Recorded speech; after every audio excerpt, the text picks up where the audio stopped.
update on metals. Southern copper guides FY26 copper output down to 911,000 tons.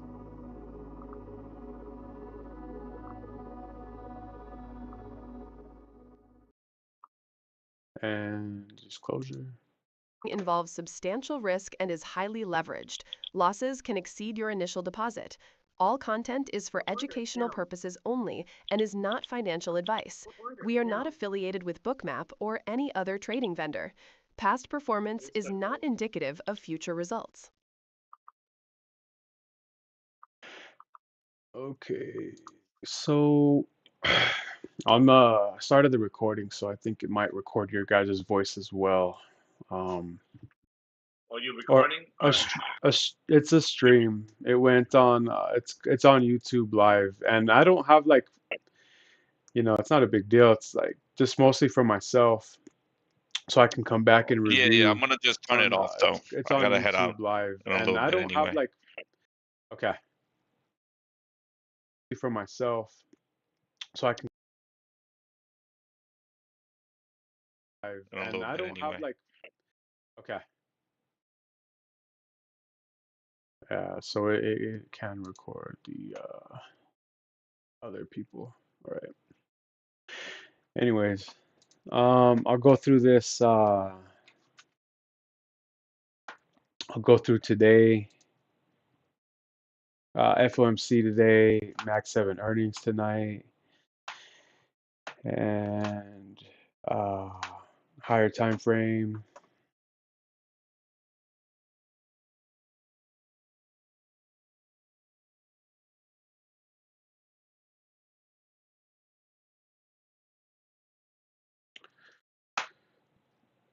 We're made all-time highs in the ETH. We are one time framing up. So it's like an uptrend. It was and pretty mixed from back where we're kind of broke out from. In the intermediate time frame, we we've been one time framing up for one how many days?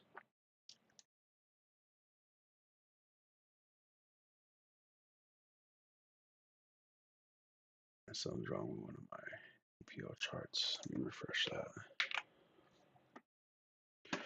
So we've been one time framing up for something's wrong with that day. For like a week or something, man. And just making P-shaped profiles for this past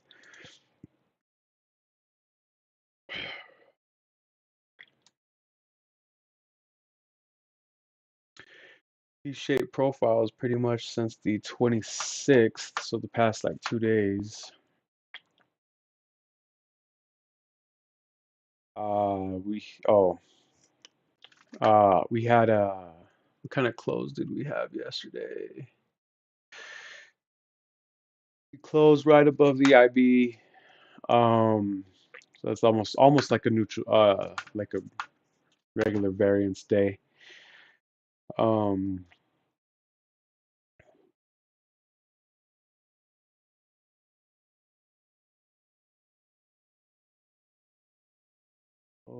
so yeah, just one time framing up. The close yesterday was just normal variance day, I believe.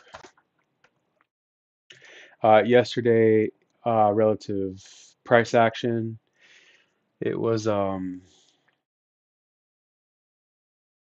that narrow, I don't think. Was it trending? Was it two-sided? No, it was more like balance. After the morning session, it was a balance. So it breaks out from like an imbalance to and then it goes to balance. So it's almost like trend up and then it goes into balance. And that's how it's like been this past few days. Spot gamma relative and spot gamma reference and volatility, like where are we at? And today we can probably anticipate some high volatility. but I'll leave this off for now. As of right now, we have low relative volume. We're at 78%, so we're below the average relative volume. I'm not too sure if it's positive gamma or negative gamma, but we are well above the hedge wall. We're above the volatility trigger. We're above the risk pivot. We're above zero gamma. So we can anticipate this low volatility.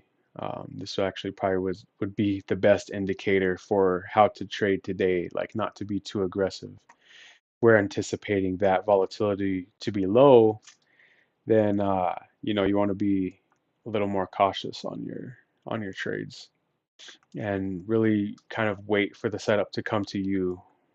Um, Not force it, save your bullets for FOMC later in the day. I kind of pushed it a bit too hard and today based on this. Um, I mentioned that the volatility trigger and the hedge wall, the volatility trigger, and the zero gamma both are at yesterday's low, yesterday's ETH low. So um, ES 6972. That's also notice the composite profile on the right hand side. It's in blue. That's like almost like a ledge there. So this composite low volume node right here is where the hedge wall is and the zero gamma is. So we're in this upper distribution on the composite profile right now, and the market's just really having a difficult time selling off from those all-time highs in the ETH, which hasn't been the case for a lot of times in the past. We hit ETH highs, all-time highs in the ETH, and then we sell off, and we have no problem doing that. Today is the first day where we actually have a problem selling off. It's just not selling off. And I'll note again that this like past two,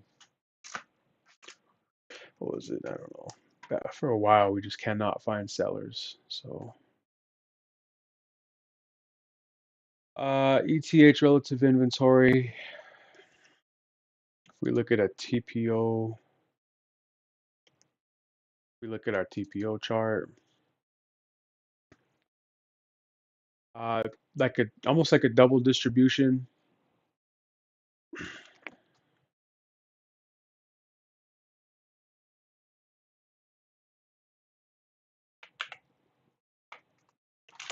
So quite balanced, and this is a good indicator going into the open today. If the ETH was balanced and we made new all-time highs, decent potential for the market to open in balance, and that's another good indicator for the type of market we saw at the open. I know that's hindsight, and that is actually what we got. So the ETH was decently balanced. Here, if you see this blue one here was the ETH profile. It's like two-sided. And if you look at the profile, it's quite balanced as well with the upper distribution. And then we open near the ETH volume point of control. Where are we right now? So we hit ETH low so far, and it's almost EU close right now. On the TPO rotations, we're making lower lows and lower highs. We get a new bracket in about 5 minutes here. And I believe this made a new low as well right here. And we have not rejected. So there's still sellers here. And we cleaned up all the singles from the ETH session. So finally singles are being cleaned up.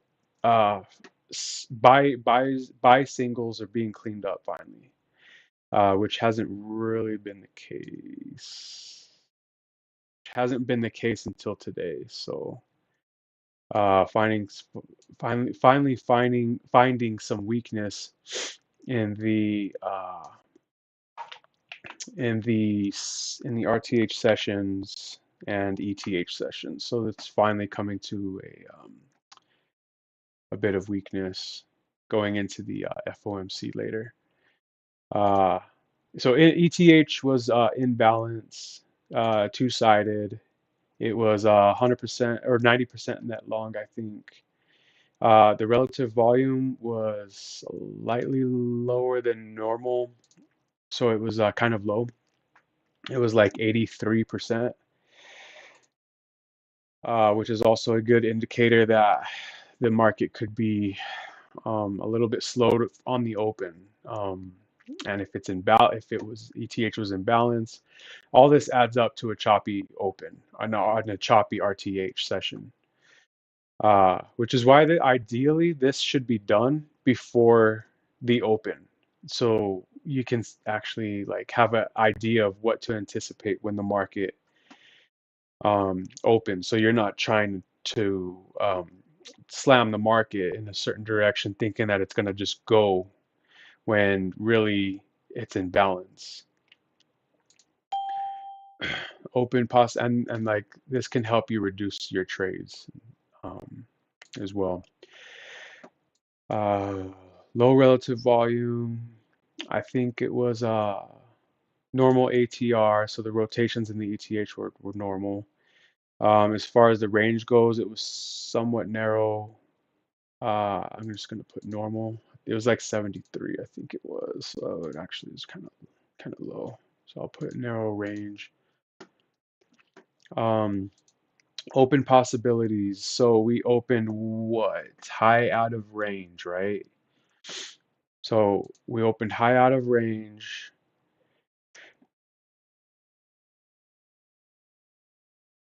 Um, we didn't open near overnight high, or we opened at the overnight mid, right? So we opened near overnight mid, where we opened at today. And what might we anticipate on the open? Would we anticipate balance? Yes. Would we anticipate two-sided trade? Yes. I mean, obviously it's in hindsight, but based on, you know, uh, the ETH session was in balance and was two-sided, low relative volume and narrow range, we can anticipate that the open would also be balanced and two-sided potentially as well. With responsive selling. So I'm going to put responsive selling there as well. Just because we made that new all-time high in the ETH, usually we get that responsive selling. So this is a little bit unique situation. We're also pending news. We also have earnings. So it's really a crazy day of anticipation in balance and at new all-time highs. What kind of open did we get? Let's take a look. End of month options expiry. Is it really? Write it down. Then start post LC analysis. Friday.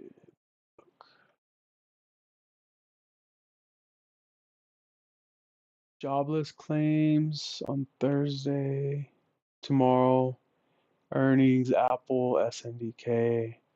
And then Friday, PPI. I'm checking the founder's note right now for OPEX. I don't see anything. I mean, you might not necessarily be mistaken, but the founder's note didn't mention OPEX.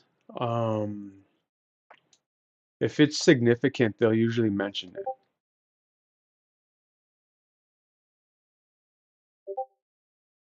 it. Yeah, if it's significant, they'll usually mention it. They didn't mention it today's note. Let me check the PM note. They didn't mention it in the PM note. Let me check yesterday's note. They didn't mention it in yesterday's note either. So Maybe it's not that significant.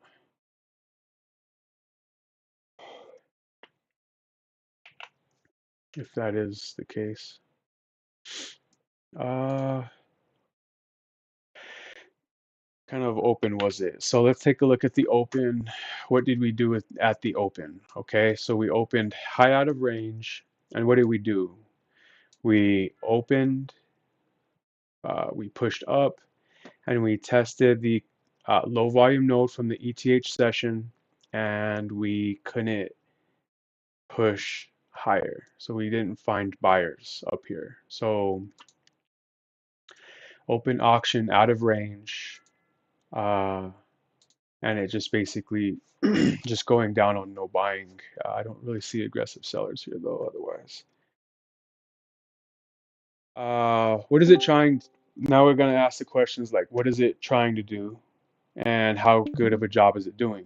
So currently we have this P shape. We're in yesterday's range at yesterday's previous value area low, and we're obviously waiting FOMC, and we also have earnings tonight. New all-time high hit. What is it trying to do? How good of a job is it doing? Right now, I think it's just profit taking from these ETH all-time highs. Right now, I think it's trying to find buyers. We didn't find them in the morning at this level at 70.28. We didn't find them at this excess from the ETH either. So where might we find buyers? Potentially previous value area low, which is kind of where we're at right now, right? So I think it's trying to find buyers, and where might it find it? Where did we have demand yesterday? Yesterday we had demand. If I were to draw a, if you want to look at supply and demand to see where we might find buyers, this is kind of how I do it. I get a rectangle, and if you don't, let's just say, you see right here where you have this impulse out, and on top of that, it almost looks like you have singles here too. So right here is a zone where you could find buyers right here. If you notice, we opened here yesterday, okay, and we opened auction in range, in previous day range, which was Monday, and then Tuesday, opened in previous day range, and then we ripped to the upside. I don't know about rip, but anyways, we push up to the upside, right? And then we pull back, and then we have this zone right here. It almost looks like singles. I can double check to see if it is or not, but this is 69.98 to 69.96. This zone right here, we could see buyers. And where might the market push down? So I think right now it's trying to find buyers, and it might find them around 7998 ish. But it could be this whole, it could be this whole zone. It could be this whole zone right here, which is 6 points wide. So 92 to 98, 69, 98, 92. So that's going to be an area to watch. I'm going to keep it like that for now. And then that's a good divider. That's a good divider line to see what's going to happen for FOMC as well. Because if we break below this, then yesterday's low is on deck, and then at that point we'll be breaking the one-time framing up, and the market would potentially be getting weaker. And then I still have this old line in the sand from the previous day, just to see kind of what happens there as well. And reminder, I noticed Nani, you just joined. I The head. think that 7,000 liquidity is the target, and also 6995 is Oh, the target. By the for me. way, So you're being I'm streaming live too, by the way, by now. So like they can hear you. Not like anybody, I don't think anybody's watching anyway, but yeah, nobody's watching anyways. But just wanted to let you know that okay, what I'm saying is like 6995 is the target on the ES. yeah, so that's the line I just drew right here as well. So that makes sense. So I think it's pushing down.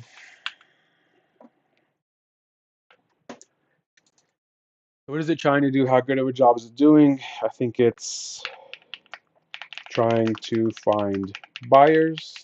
How good of a job is it doing? It is doing a, I'd say it's doing a okay job, not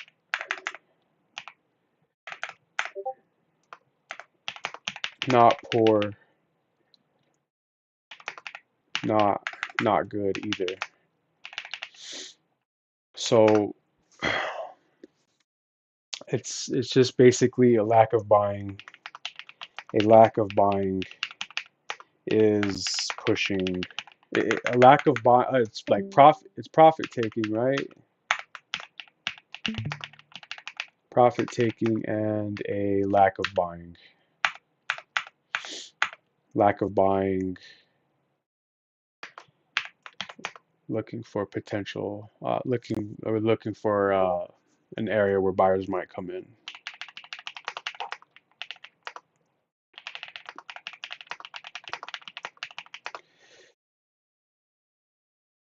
I also had that on my notes before you mentioned that. Nice, we were seeing it similar. Oh yeah, all this stuff is good. This took years. I'm like, I'm a slow, I'm a slow learner. Um, I'm slow to like make this stuff.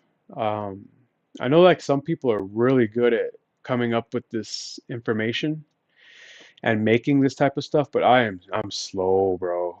So it took me years to build this.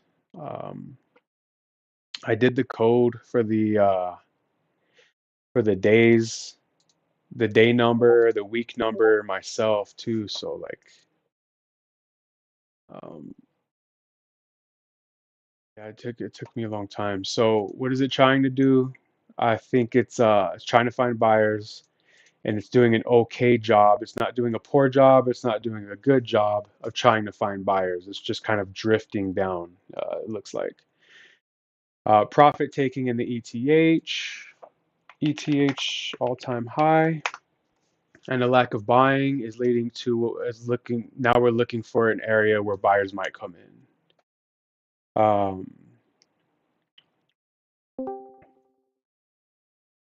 So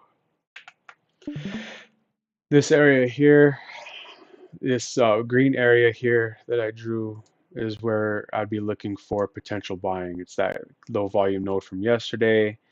That's the previous ETH VPOC as well, right there as well. Um,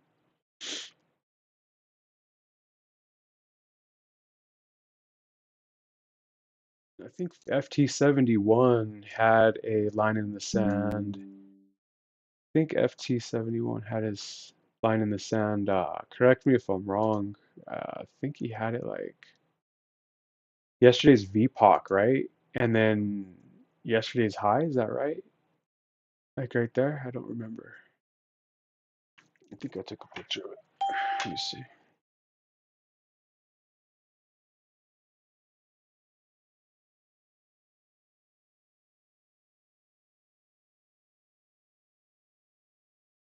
He had it at the impulse. So he had it at the impulse from, yeah, FT71 has his at the impulse, which is where the wicks are at. So I think it's a little bit higher. So not the VPOC. No, it is at the VPOC and it goes up to previous high. So 7019 to 7015 is where he had his. Let me see what that looks like on this chart. Damn, my chart's like screwed up. 70, 15.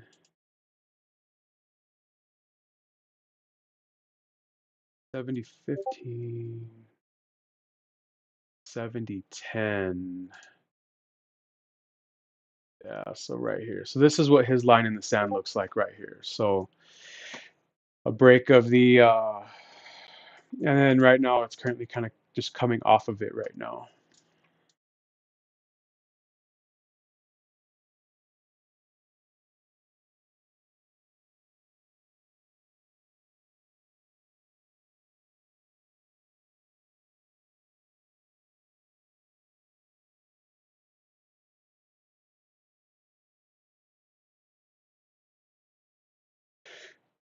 So we're looking for, what was this again? 90, 98 to 96 for a potential move down to 98, 96. So we could take a look at the, so based off of this, based off of this information, and we're currently breaking that line in the sand now.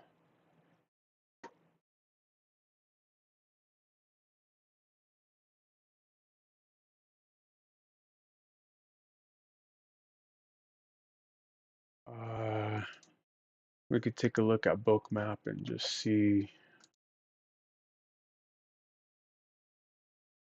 what Hero's doing. This has been tough. Yeah, it's just floating down. It's not like doing a good job. It's not doing a bad job. Oh, thanks, Steven. Dude, you're welcome to replicate the checklist too, man.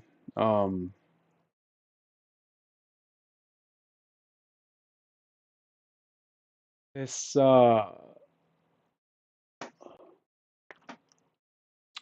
it's just so that line in the sand, that FT71 drew,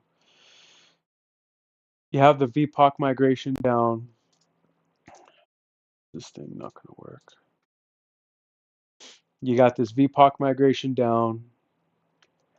This was the old major resistance zone and previous settlement, an old naked volume point of control.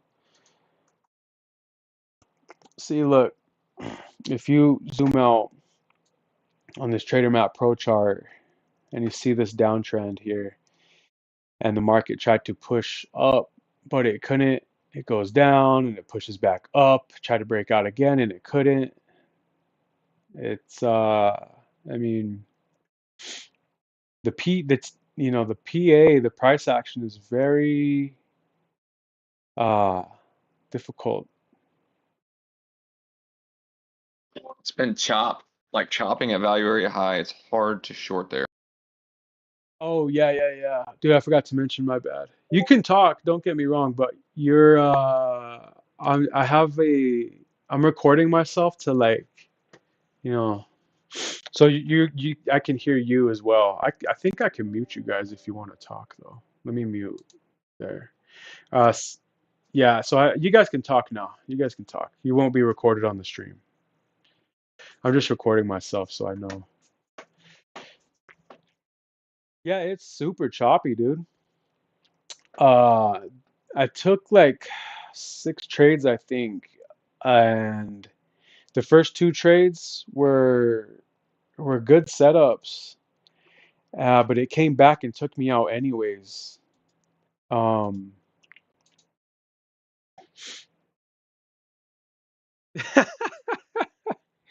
a lawsuit, bro.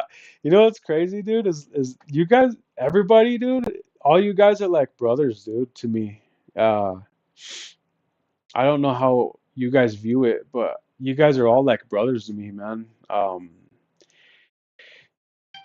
We have all been together for like years, you know, and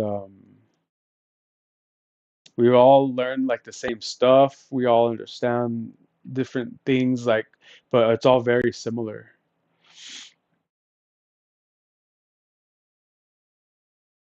I view you guys as close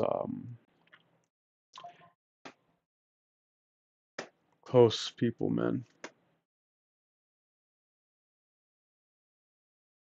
And look at that. That's all the liquidity. That's all the liquidity on the bid. That's it. It's all cleaned up.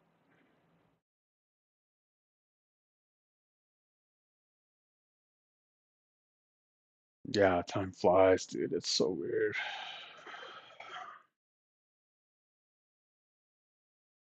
All that liquidity is cleaned up on the bid. It looks like the offer pulled.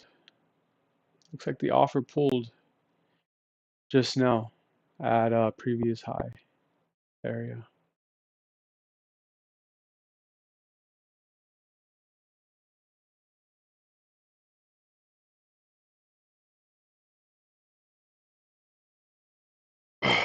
So, um, Ty, you know, how far have you gotten that program, that accelerator program?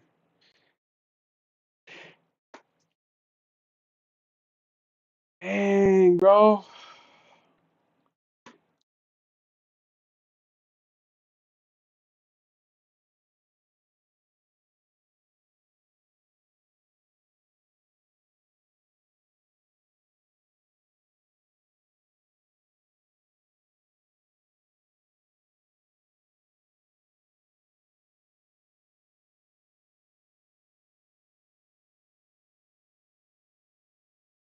Oh yeah, you mentioned that. Um, so this might help you watch. If you're watching the stream, there's this you know, if you there's nothing really, it's really kind of difficult, right? But if you drew like a, if let's say, yeah, I know picking the entries is kind of difficult too. I've gotten a little bit better with the pilot program in Bruce's pilot program, but that's helped hone my entries a little bit more. So, and as far as targets go, is it targets? It's not targets, is it, that you're talking about?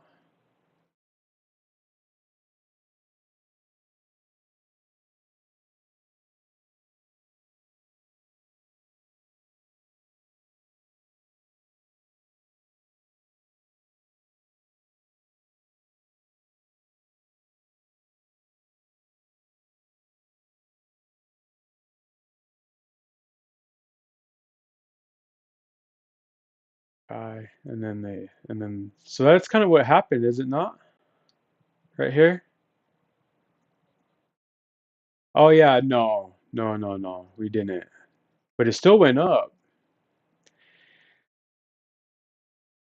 Then it just didn't, it just didn't, yeah, and then it just couldn't find buyers. Um, so you kind of missed, yeah, I don't know this has been helpful, like this, doing a narration like this in the morning. It kind of sucks though when you don't do it and then you look back at it in hindsight and it's like, oh man, like I could have anticipated the market a little bit better. But let's say you do really well with your narration too, dude. So um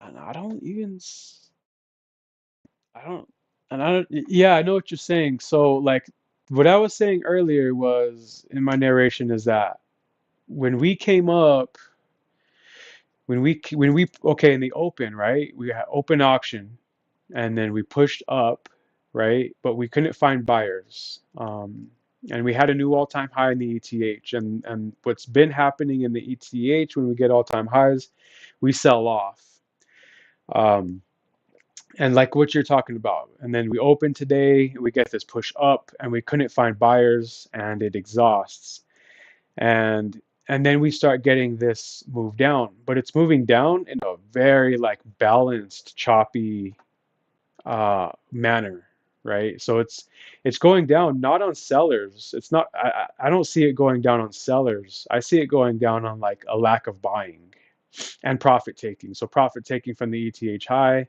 and a lack of buying. There's just kind of drifting down, you know.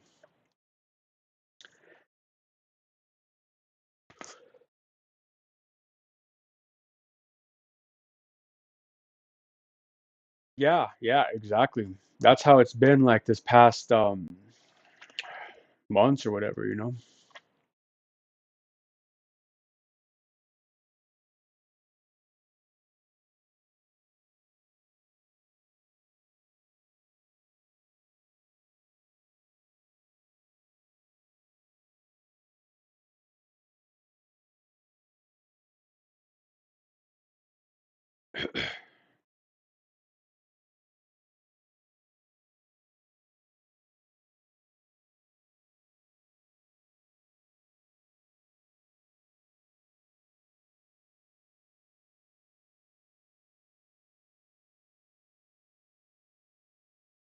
I know.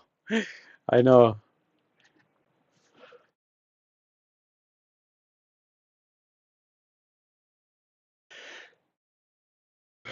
Okay, can you see my stream?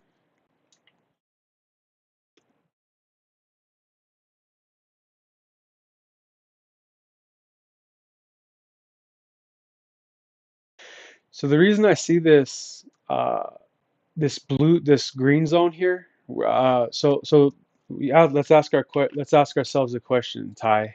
Uh, what is the market trying? What is the market trying to do? How good of a job is it doing?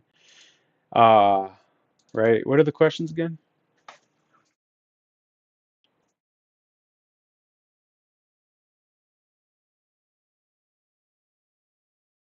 Yeah. Okay. So if we ask ourselves that, right? So what is the market doing in the morning, right? So it pushed up, didn't find buyers, and now it was going down uh, on a lack of buying, kind of maybe profit taking and a lack of buying. Really, no sellers though.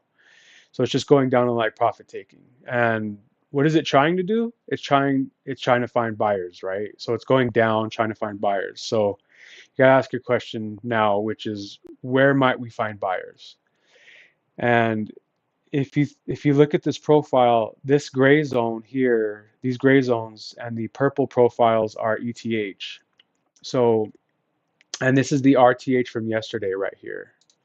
So this is the RTH from yesterday, Tuesday. You see this pink lines right here? Um, these pink lines right here was the opening range. And what happens is we get a impulse up, like these buyers come in on an impulse up, breaking above the opening range. And I don't know if that's singles right here from this pink line to this white line here. That's like 97 to 96-ish. But we might anticipate some buyers there. I look at that as kind of like a demand zone, you know, and that's where we're currently at. Yeah. So what is it trying to do? It's trying to find buyers. How good of a job is it? How good of a job is it trying to do? Or how good of a job is it doing trying to find buyers? Well, I put it's doing an okay job. It's not doing a poor job, but it's not doing a great job of trying to find buyers. Um, and what might it do next? It might just find the buyers here, since we're not really finding sellers, you know, what might it do next? So what do you think? Do you think that this is a good, do you think that this is like a good location? Do you think like if we start finding some buyers here, maybe it'd be a good reversal, you know?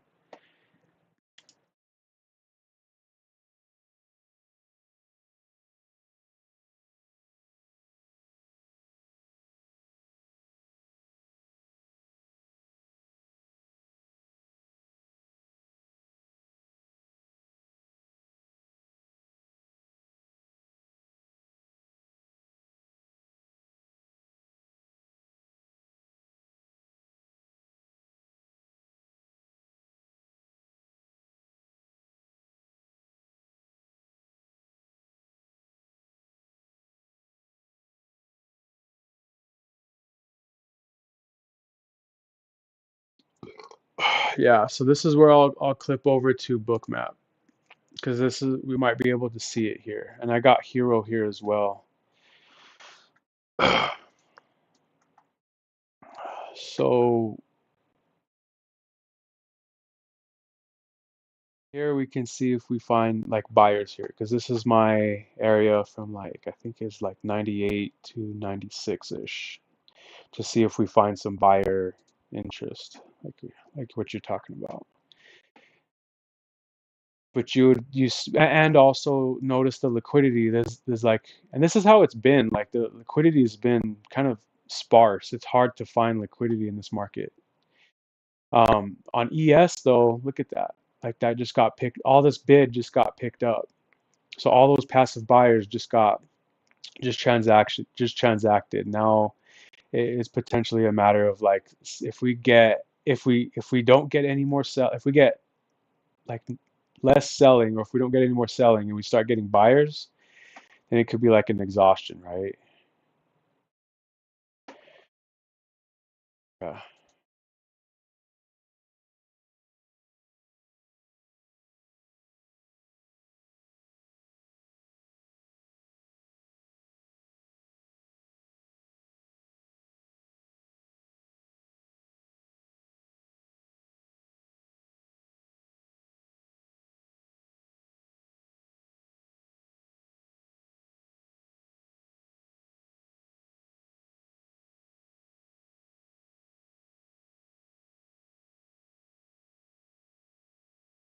Mm.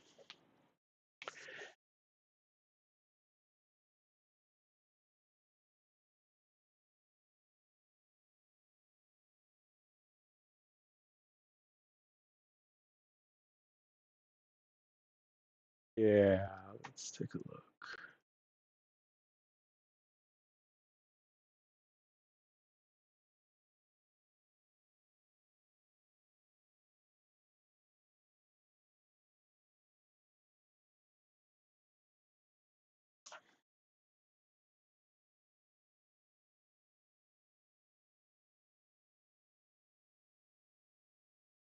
Damn, that's good. I mean, that's discipline.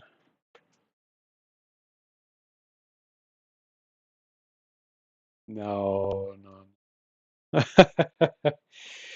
It, we just drew up, yeah, we drew up scenarios. We went through our auction context and our so like that's where to start, you know. And now it's a matter of if the setup appears or not.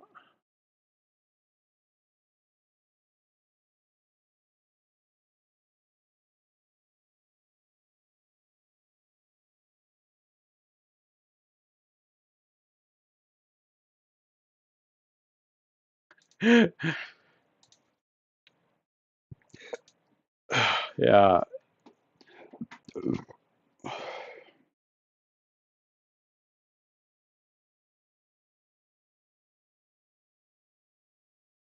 it is oh well. Yeah, it is oh well. It's like, you know, if you know what kind of do you have a setup? There's some, you know, do you have a setup really is kind of like the question. You see the Trader Map Pro in the top right. If you this zipper right here at 7010, you know, you're right. I probably wouldn't have been able to like what would I have done? You know, hard to act. It is difficult. Although that right there, 7009 looks pretty good for a short, but the auction today, bro, is really kind of trashy, dude, in my opinion.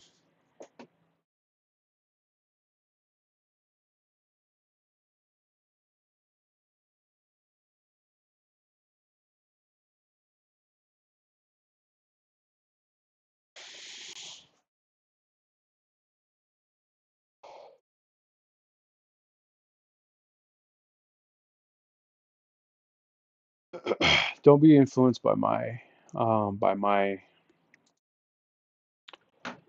this is, you know, it just might sit sideways too, dude, until FOMC.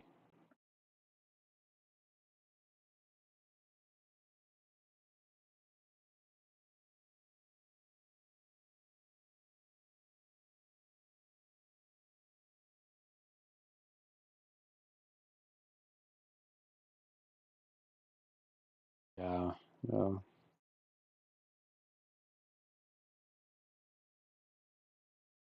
yeah, it definitely could. Um,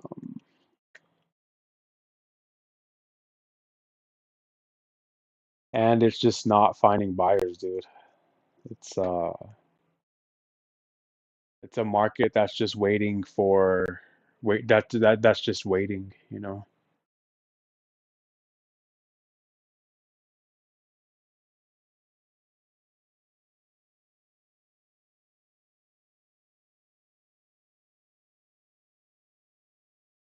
Oh yeah, yeah. Look at that.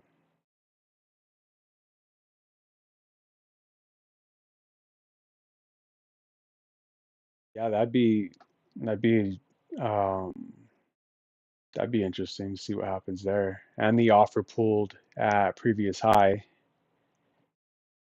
area.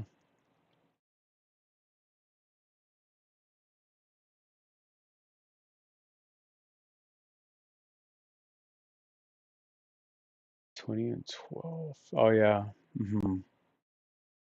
Not as much as there was though.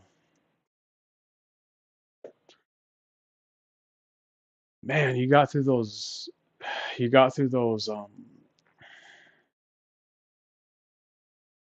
videos, dude. I really want to go through them, man.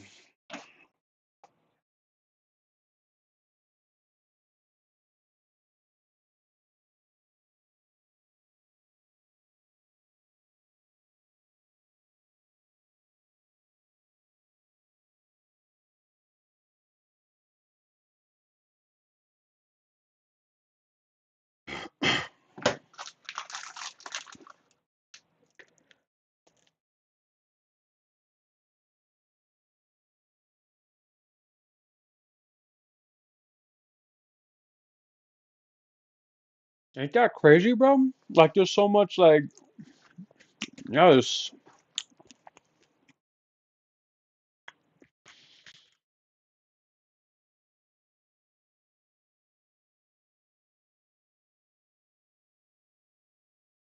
I really does, dude. Sorry. Nvidia call wall breached. What the hell? Oh, okay.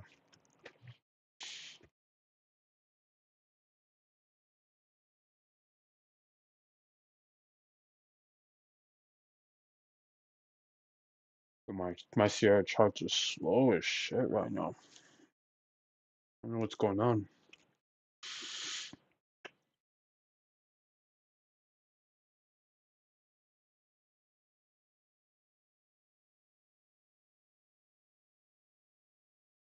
Mm-mm. This market, bro. I'm just waiting.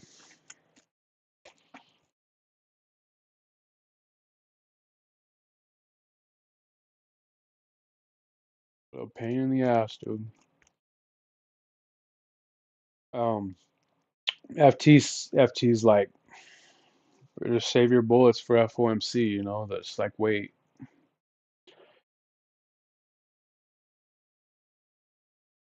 Mm,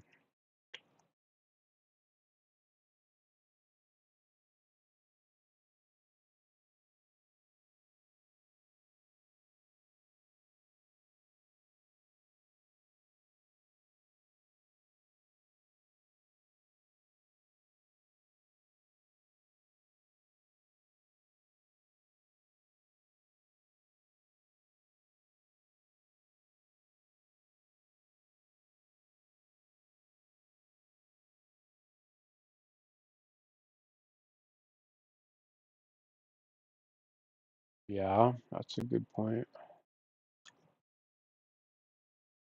Yeah, I see that.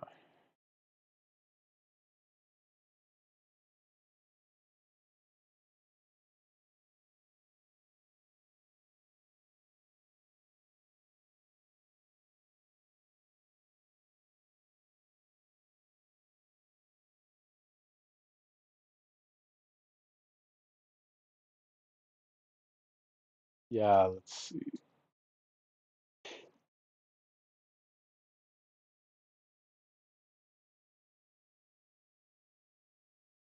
So you're right. I mean, so like how aggressive would that be, right? Just to short there, just to short there. It's a impulse out down and then a pullback to GGPs.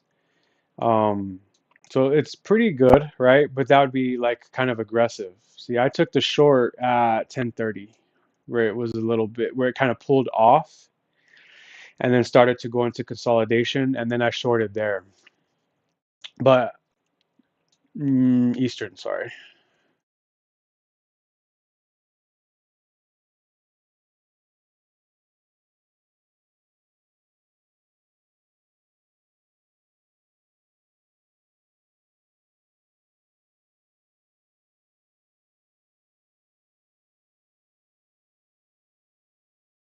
Because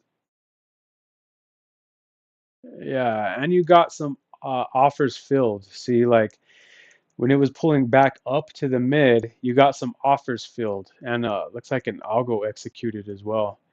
But you got some offers filled on that move up to the mid, and then sellers started to come in a little bit. Although, the volume's really bad, and there's 81% right now. Uh, I have on the stream, I have a 15-minute relative volume and a 5-minute relative volume as well. Um, and they're all, so the black bar is the average. That's the average over 20 days. And then the gray and red are the current volume. So we've been below that pretty most of the day.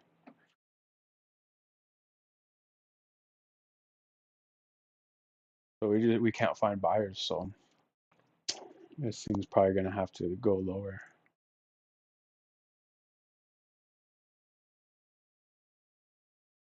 I can't even get my scale.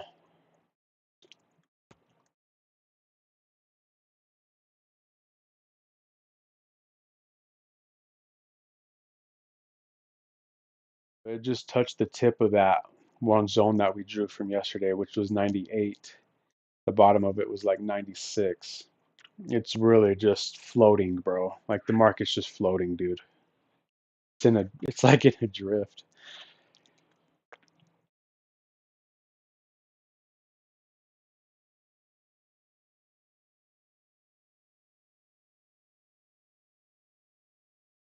Yeah, and it could do one of those things where I exited my long, right here at break even, where those buyers just come in like out of nowhere, boom, and just hammer it up to the DGPs, offering no pullback or anything. So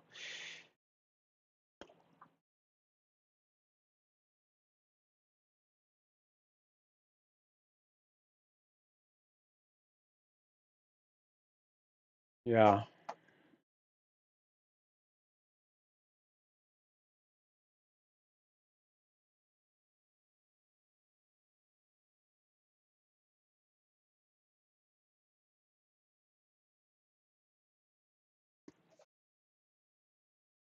Uh,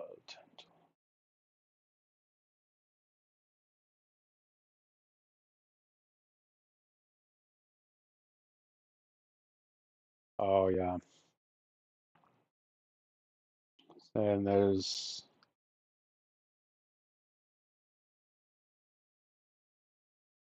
which one from 11?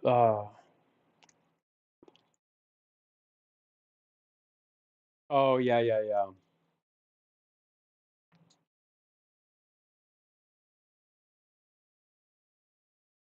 Mm, yeah. Well, I would.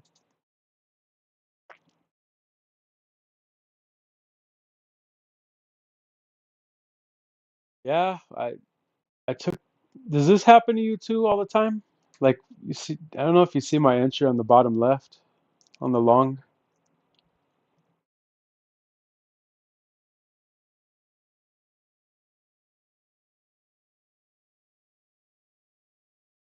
Does that happens to you too?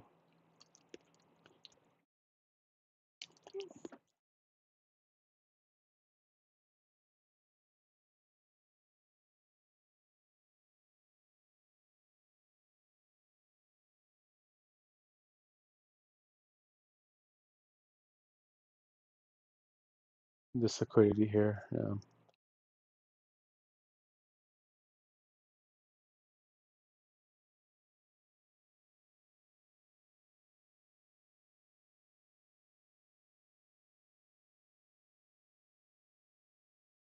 Just like one, just one ticked. Yeah. Oh yeah. Yeah, that's happens like almost all the time to me, bro. Um, and this thing's probably gonna do exactly what I thought it was gonna do now. So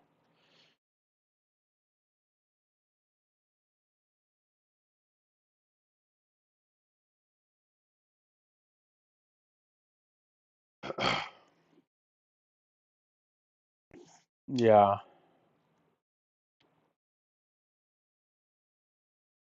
right, right, yeah.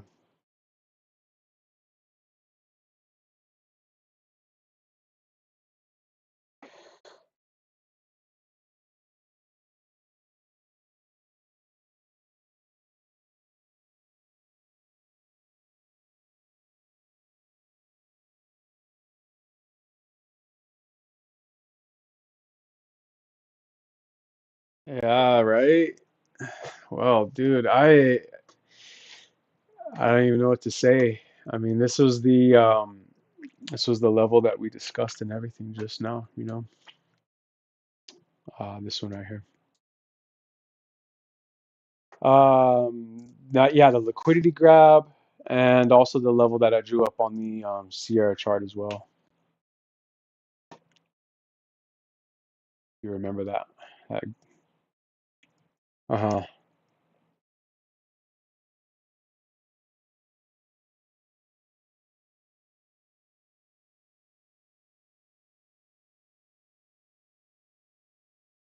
Hmm. Yeah, yeah, you're right. Let's see.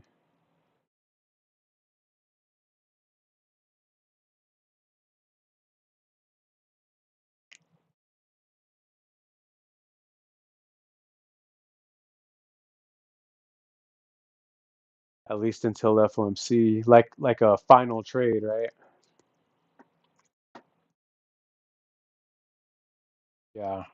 All right, man. We'll go to it, bro. You saved you saved your bullet you saved your bullets for the day. So I mean that's totally good, you know. Now we'll see what happens at FOMC. All right, bro. Later.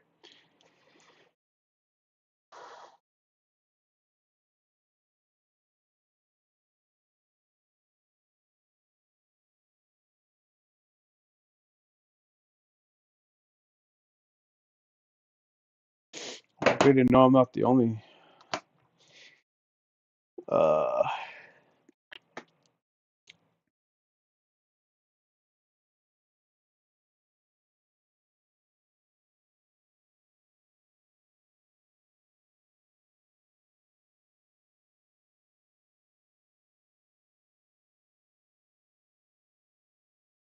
yeah, the old all-time high.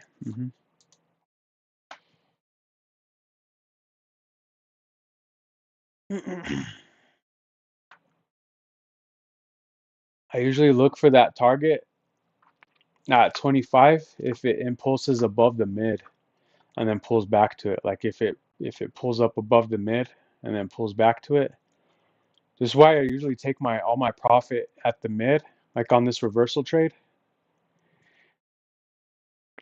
and then because you don't know what'll happen. And then if it goes and pulls back, then I'll look for that. I'll look for VHVN, that 25-ish. I'll make two trades out of it instead of trying to hold it.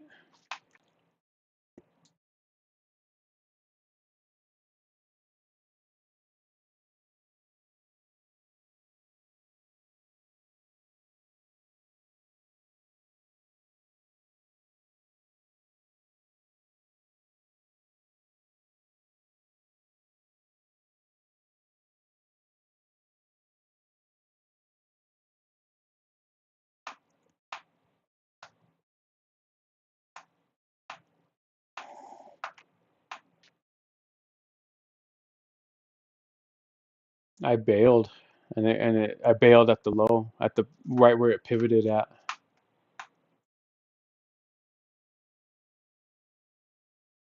I did, and then I bailed. I bailed. I bailed like at the pivot, like right where it turned around and moved up. It's almost like it doesn't. It like feels like you know, like the Matrix, bro. Like it's crazy.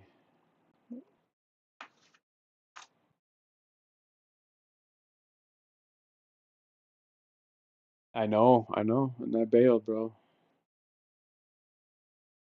And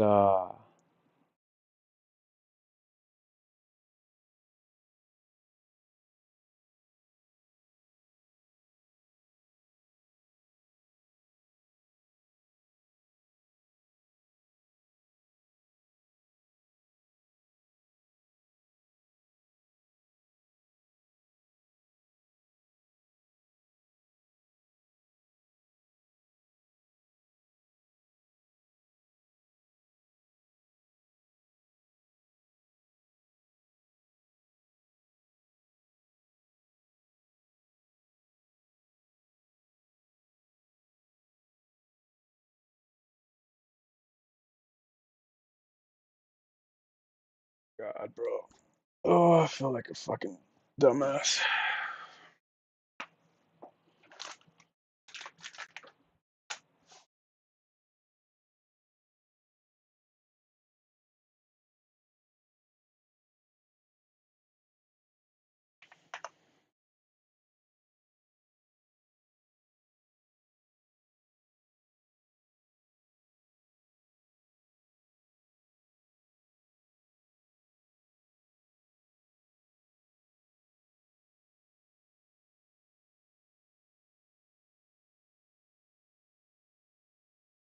Yeah, dude. Yeah. I see it. Yeah, I got it here. 1205, 1204.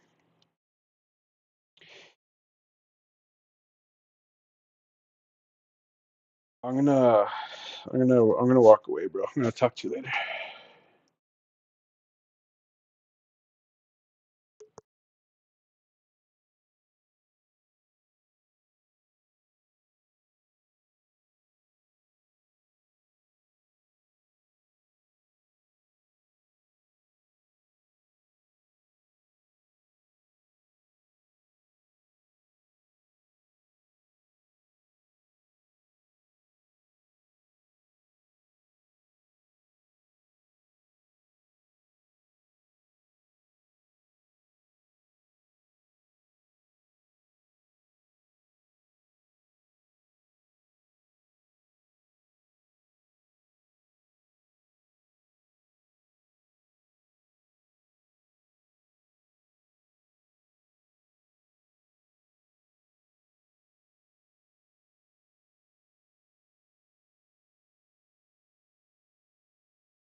Hey, better.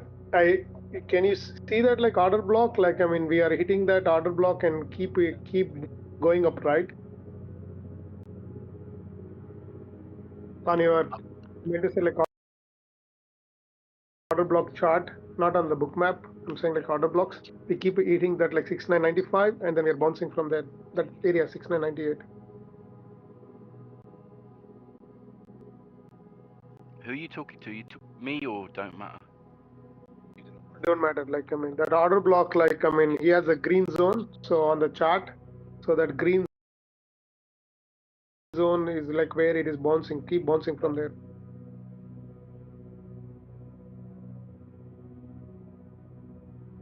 Yeah, like maybe up to IB high, but then that will be it really. Then it will come all the way back down.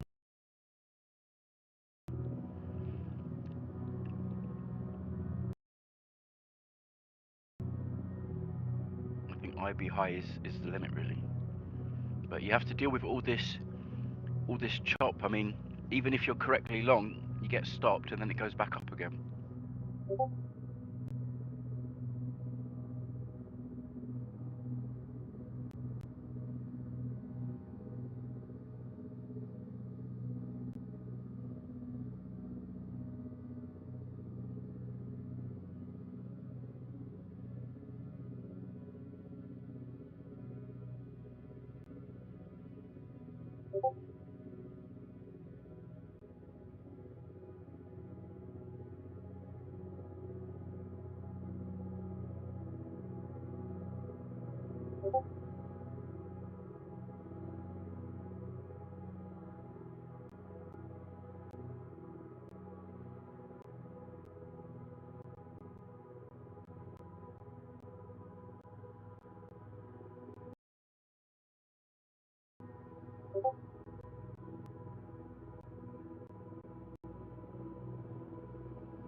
How's everybody?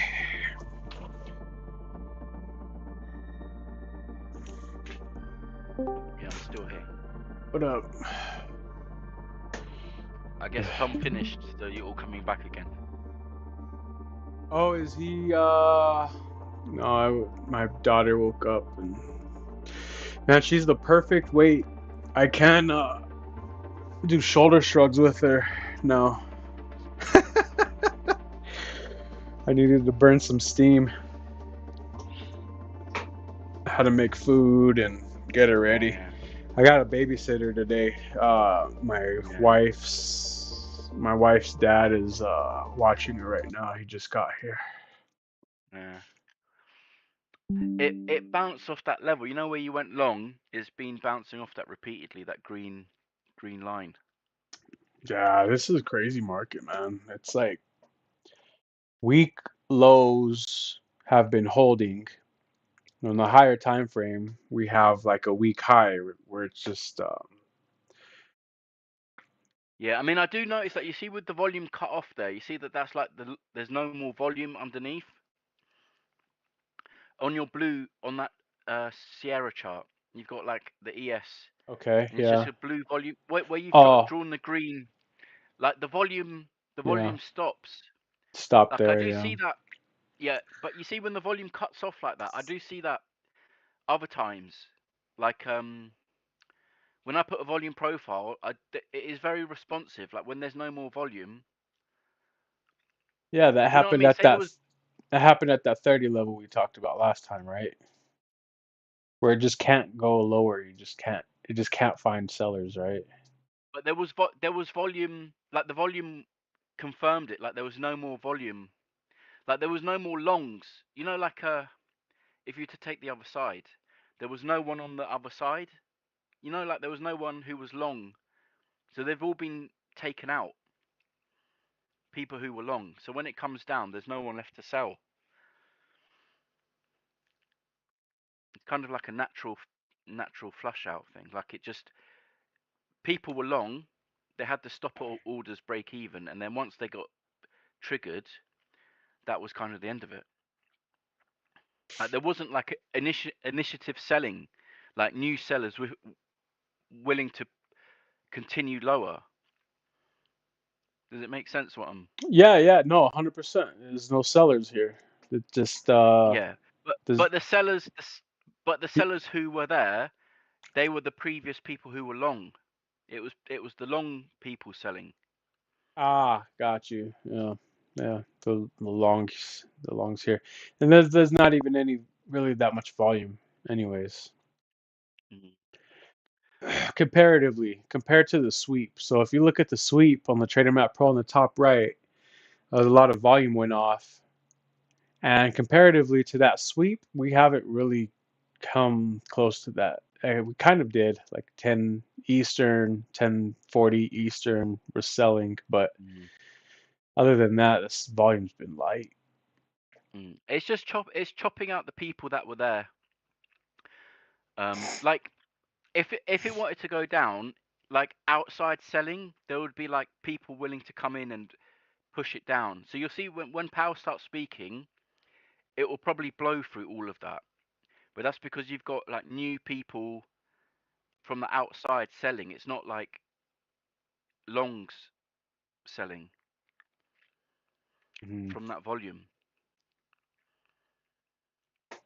I think, like I said, during that FOMC, it will probably go down, and then you'll get Trump saying he's who the next Fed chair is going to be, and then it will rip all the way back up again.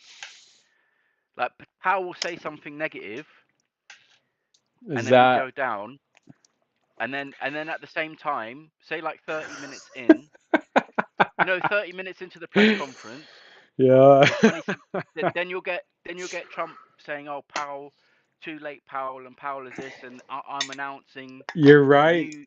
You're right. I remember that. It has happened a couple already. A few times. You're right. I forgot about that.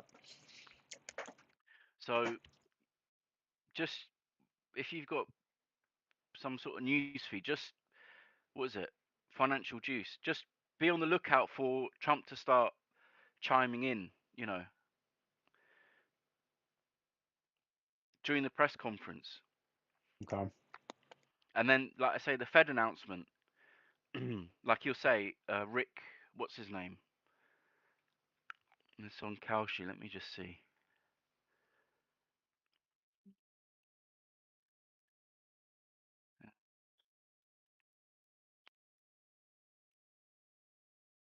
Rick Ryder.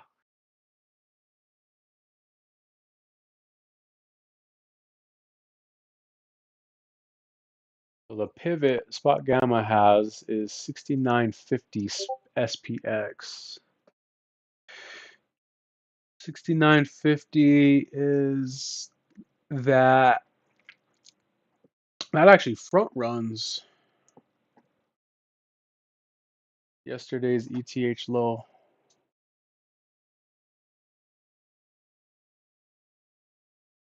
6950 is right. Did you see? I sent you a message. Did you see? I put the range where I think we're going to be trading. No, I didn't see it. I just don't want it all broadcast everywhere. So I can't. it It's hard still to it still hard to looks like that juggle. at the minute. Uh, But that IB high, is a potential upside target. But like I said, you're going to have that thing where it goes up and down. So here's during the press 69. conference, you just go both ways. So here's 6950 right here. Where my SPX. So that's spot gamma is like bearish, bullish, flip, risk pivot level right here. Previous days ETH lowish.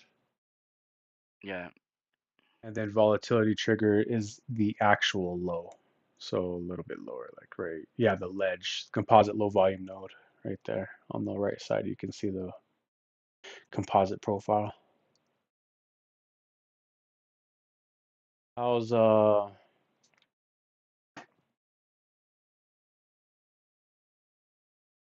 was gonna say how's Tom, but I know you don't watch him, so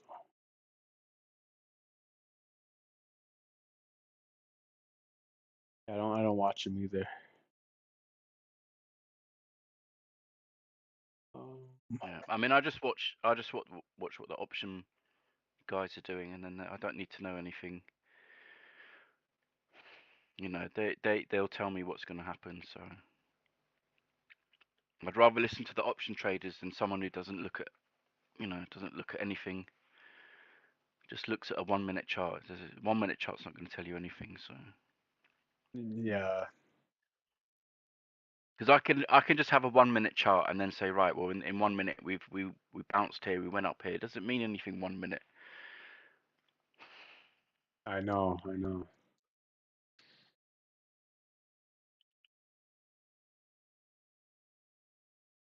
I don't know how to get No. audio on this stream.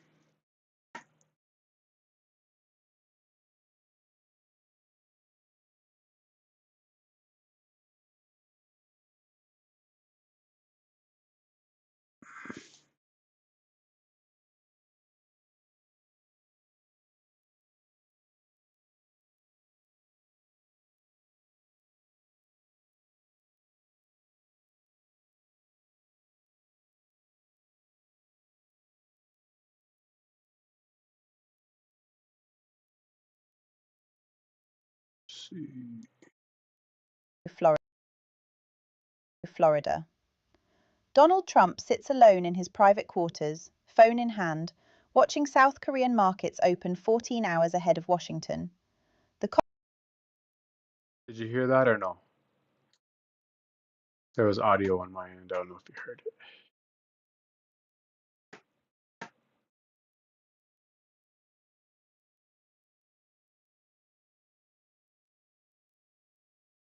$27 trillion alliance. Now watch what happens.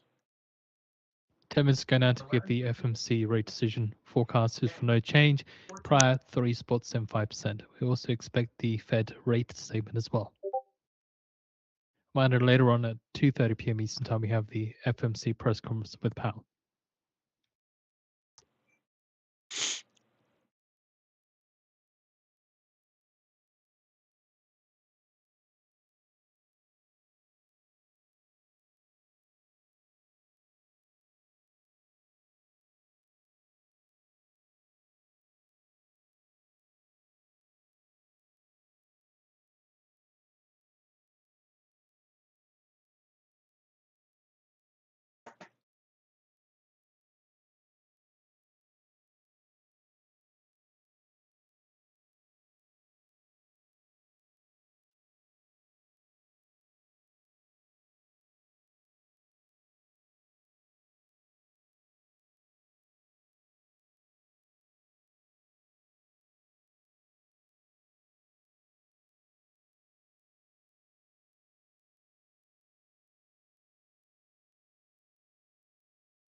I mean, you see, you've got earnings after the bell as well, so there's a lot going on.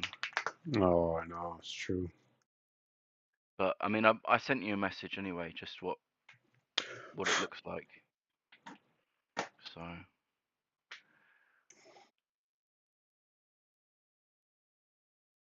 but yeah, that green level, that where you went long, it's holding, isn't it?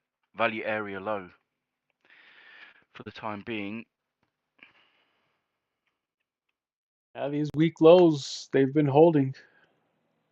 Yeah, and you can imagine there's people short there, like there's people stuck short, and then if they get stuck short, then what? How do they get out? They have to buy, don't they? So. Crazy, man.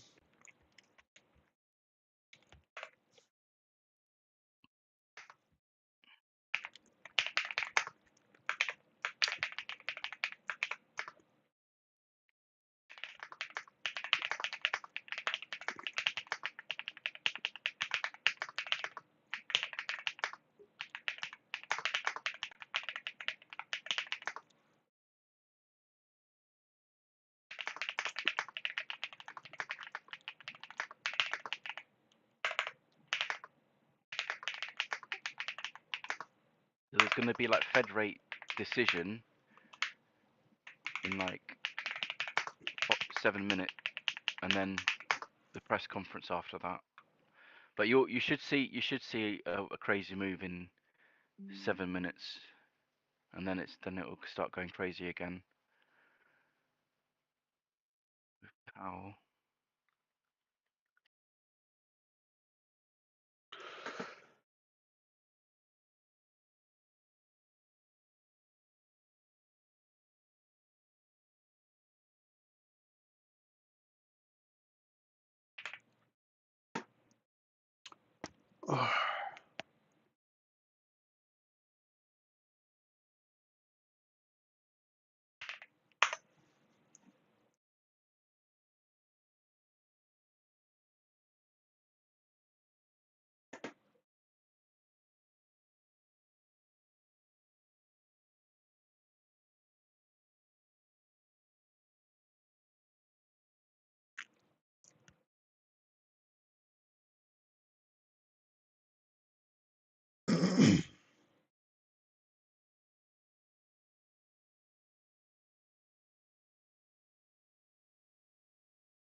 Five minutes ago now to give the FMC rate decision. Forecast is for no change, prior 3.75%, and we get the FMC rate statement.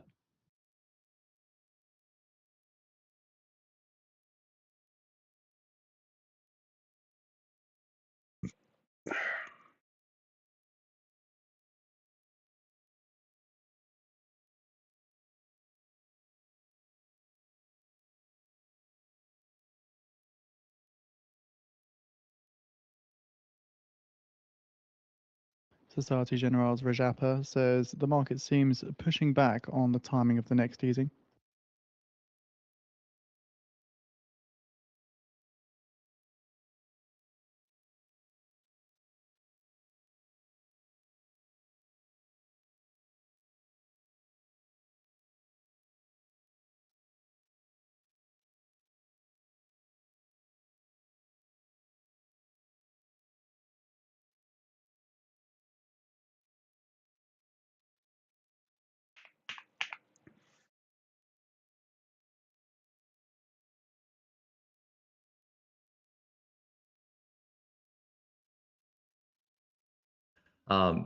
So, you know, when just looking at silver, it looks like there's a lot of momentum in that. And what I've observed is that over the past few years, you kind of have a character change in who participates in the market. You have a lot of people who go and, you know, just kind of lever up and just rush into and chase momentum. You saw that with NFTs, with meme coins, with crypto and so forth. And you see it in a lot of sectors in the US equity markets too, like uranium and so forth, and sometimes in some tech stocks. So I got the sense that, you know, they are in precious metals now. And I think the secular trend in gold is continues to be higher. But then when you have this kind of volatility, and if you look at a price chart of silver over the past few decades, periodically it goes to this moon and then it just kind of implodes. In silver in particular, I think it's a bit different from gold in that it's actually an industrial metal. And so when you have a lot of speculators pumping it up, that impacts the interests of, say, industrial policy, maybe national security.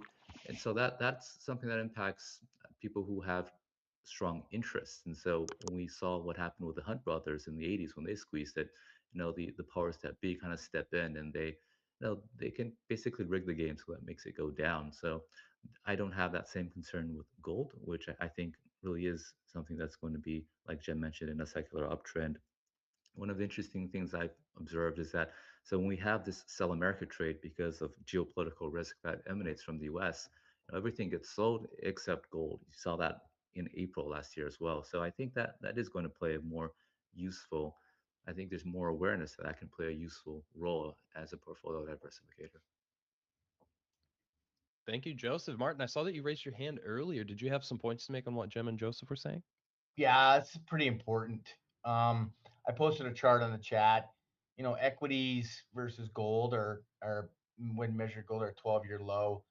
You want to look at what's going to be your debasement hedge and what's going to protect you the most. And it's certainly not going to be housing anymore. I think that trade is sailed. Equities, yeah, it's okay. Bitcoin's certainly not the case. And in talking with here in Canada, we're so stubborn with the 60-40 bullshit. I'll say it because this is the way it's been, and it's always going to be this way. Well, there's a fundamental shift in 2022, and if you're not paying attention to what's happening globally in Japan, for example, or other areas, and the 1 shift, minute you got to remaining for the sell US something to interest rate buy decision. something, and if they're selling treasury.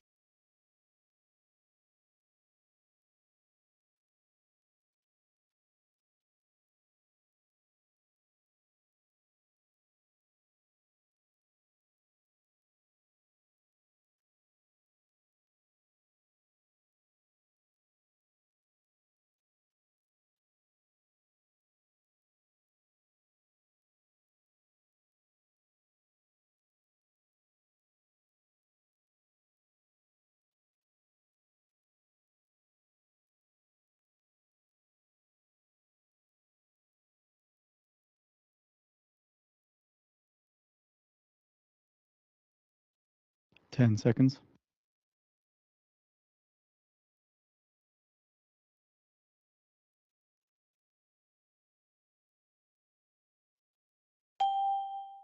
No change, no change. Rate remains unchanged at 3.75% as expected. Look into the statement now. The Fed voting 10-2 to hold the benchmark rate in 3.5 to 3.75% range. Governors Waller and Myron dissent in favor of a 25 basis point cut. The unemployment rate has shown some signs of stabilization. So the unemployment rate has shown some signs of stabilization. Job gains have remained low. Inflation remains somewhat elevated. Unemployment rate has shown some signs of stabilization. Uncertainty about the economic outlook remains elevated. The Fed have upgraded their assessment of economic activity and says it has been expanding at a solid pace, say that they are attentive to risks on both sides of the dual mandate.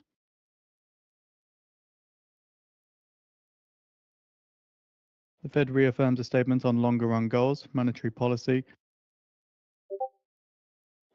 and their monetary policy strategy.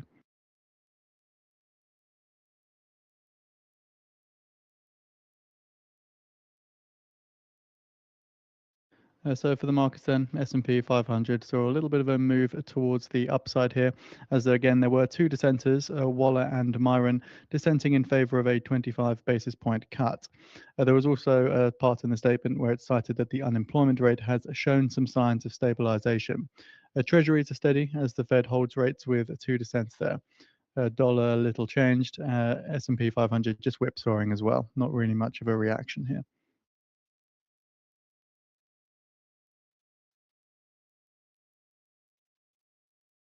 So we have posted the FOMC rate statement as well on the feed for those interested.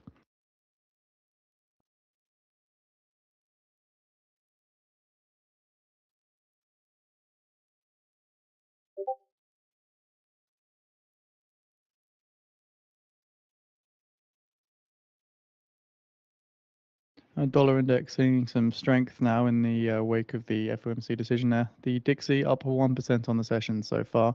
Dollar yen up 1.2. S&P 500 now seeing some weakness come through as well. Slightly delayed reaction across the markets here.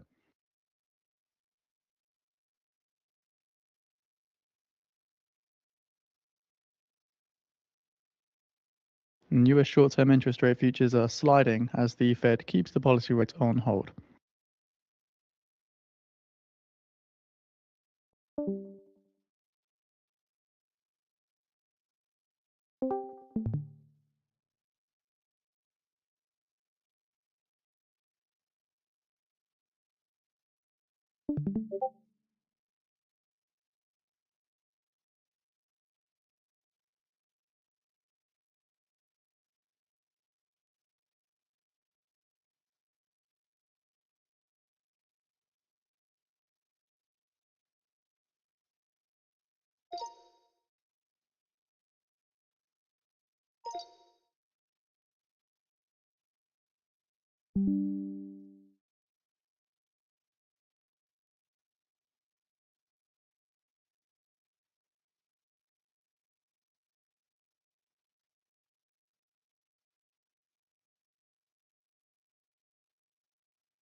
US Treasury 10-year yield rises further as the Fed stands pat, last up 4 basis points around 4.263%.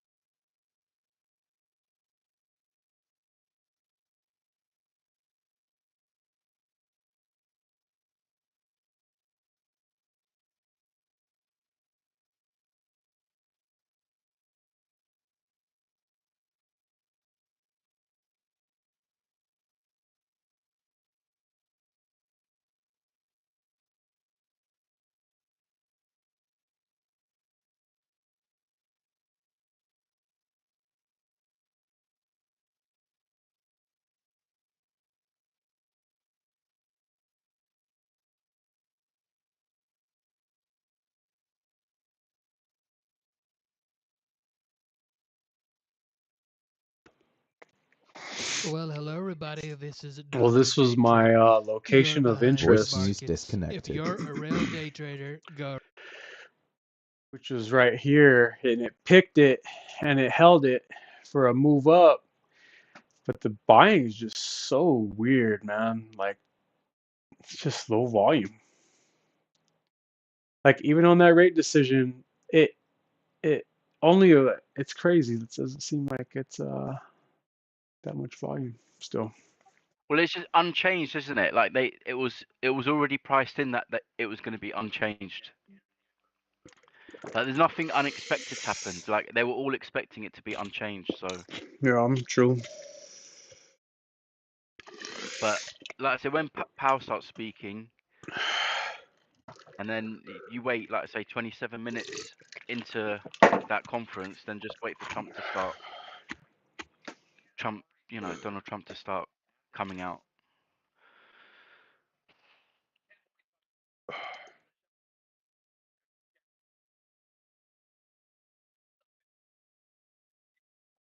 I mean, like I'm saying, but I do think we will go both ends, both extremes of it. So. I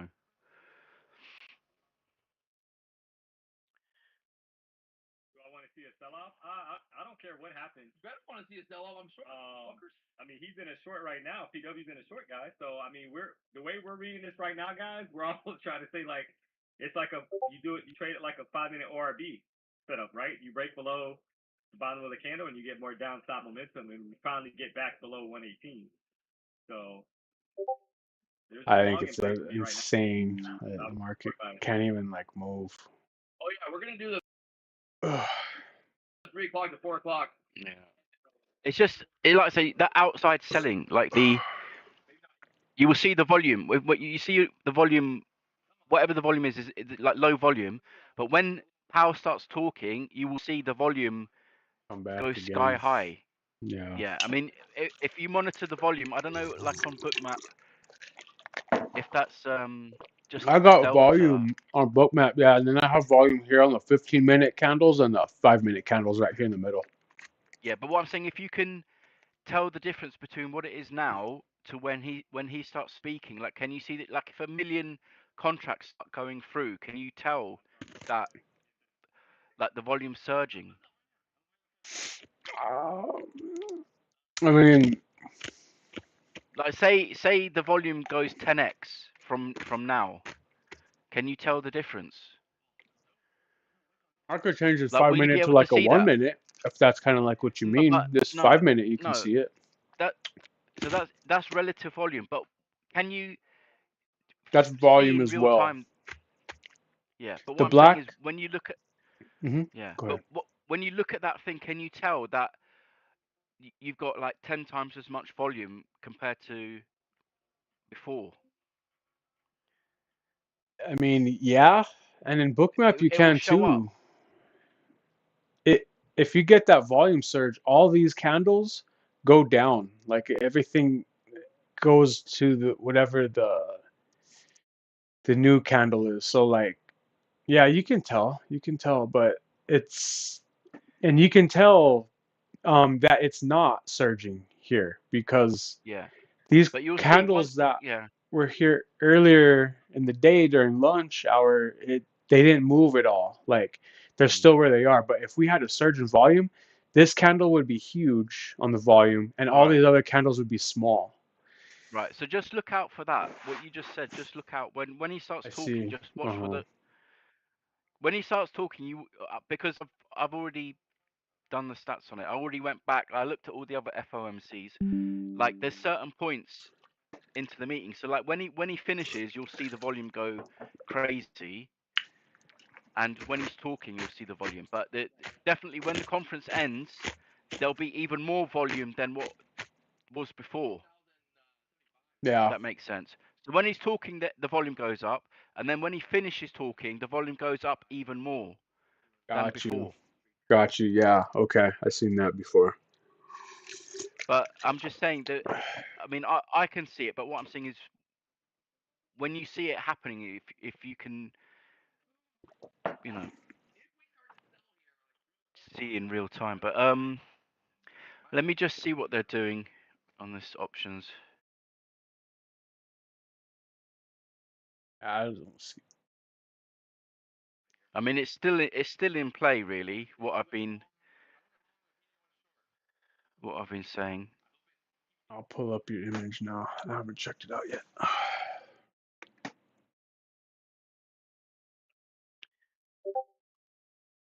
Because there's obviously people short on this Would leg you even down, so consider ES on?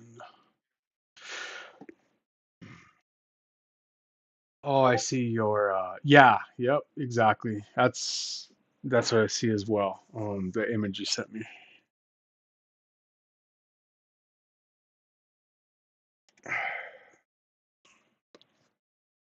And then the earnings themselves might just take it to the all-time high, not maybe not necessarily J Powell, right? I mean it's going to be after the market closes. But I'm pretty sure. Well, I'm not 100%, but I'm pretty sure that thing with Powell's going to be negative, and then Trump will come out and start talking and that. So I'm pretty sure he's going to announce the Fed chair today, because Trump wants Powell to cut the rates, and he's not. He's not cutting the rates, so Trump is going to go berserk. Really, you Yeah, kind of seeing what I'm saying?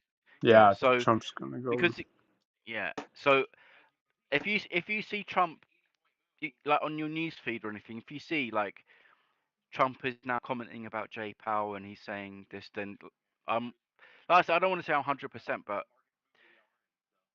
Yeah, if he's going to Trump announce, could come in riding a dragon, like going berserk, saying some crazy stuff or whatever, right?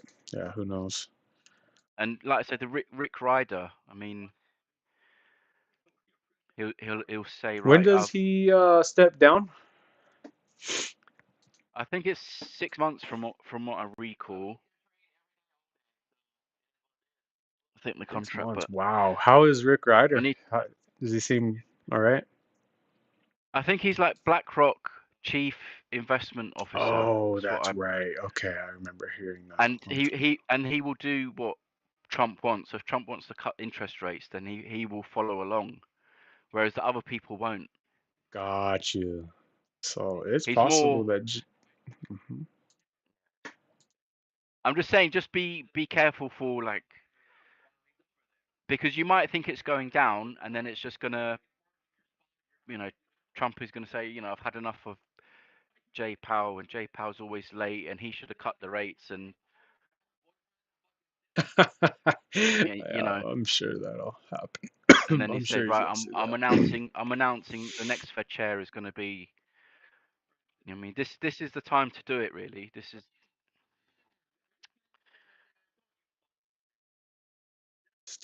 Steven asks Slot, would he even consider trading ES on futures, or is today in options trading only in There's, options trading, or none at all? there's something like Kalshi. Let me just post a link to Kalshi.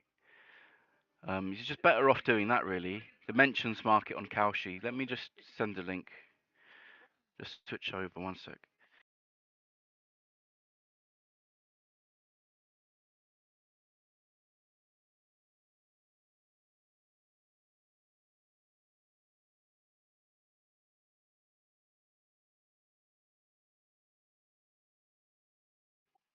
Just give me a sec. I don't know if you know Patrick Whelan's. Like Patrick Whelan's trying to short the market, and I think they're getting squeezed. Yeah, they just keep trying to hit the short on this. Let me just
I've never heard of Patrick. I don't watch a lot of stuff though, so I'm kind of in the ignorant.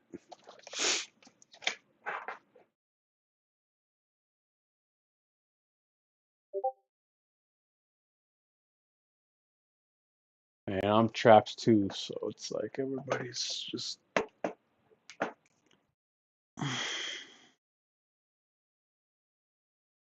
just disappointed. The market's just priced in, like you said. It's just it's very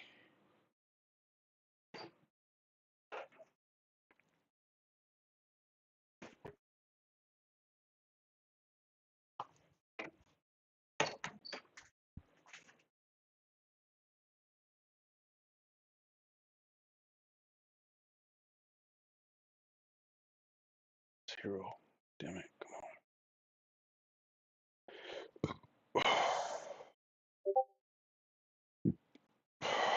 The market has found equilibrium. How many more minutes? 9 minutes? I think they're just waiting. Really, we're just waiting to see, like, Yeah, they're waiting for some like nonsense. waiting for Powell to start speaking, and then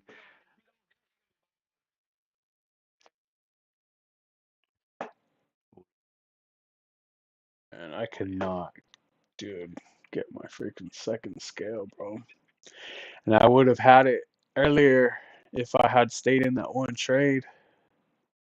This is like that same situation where I just bail because I can't even get risk off.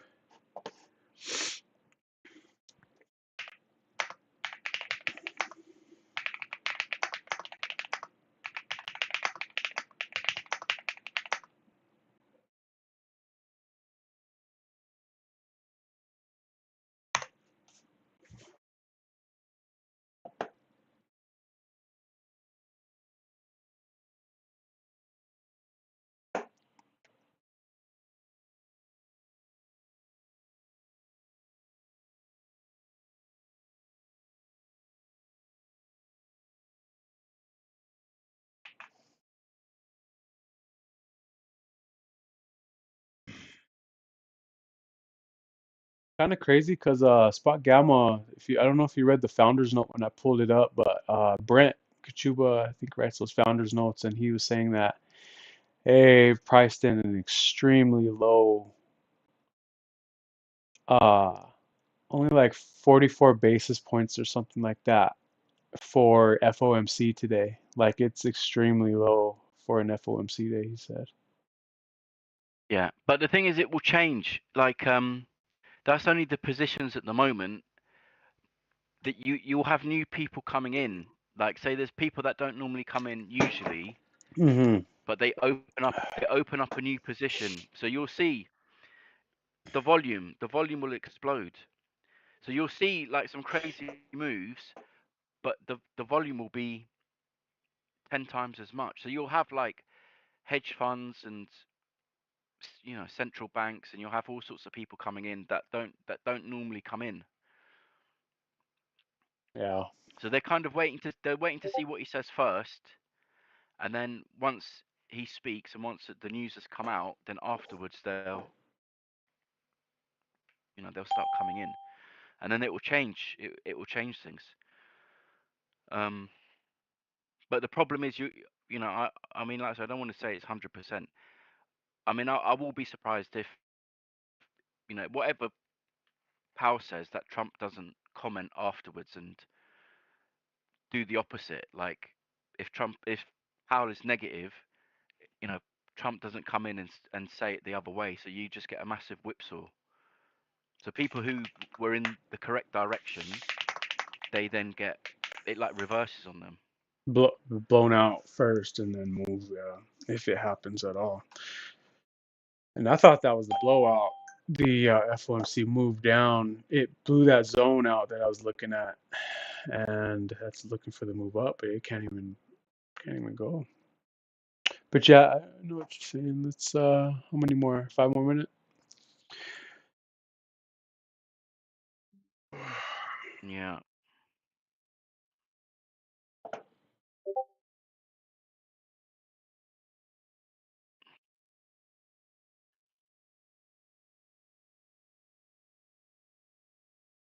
Send this. Let's see. Slot.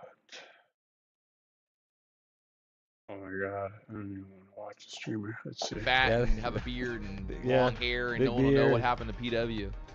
Squirrel hat on. D Money will and- know. you got a D squirrel Money, hat yeah, on. no, I'm gonna have a full squirrel fucking fur outfit. Oh man, you like call me on FaceTime? We got a meeting or something? You're like, Damn, 4,500 people watching now.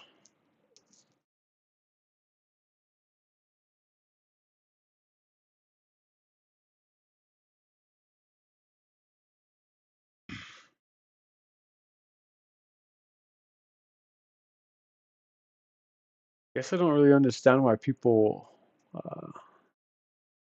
watch that. Entertainment, maybe. Like copy trading. Copy trading, just because he's trading, so then they can just follow along. Maybe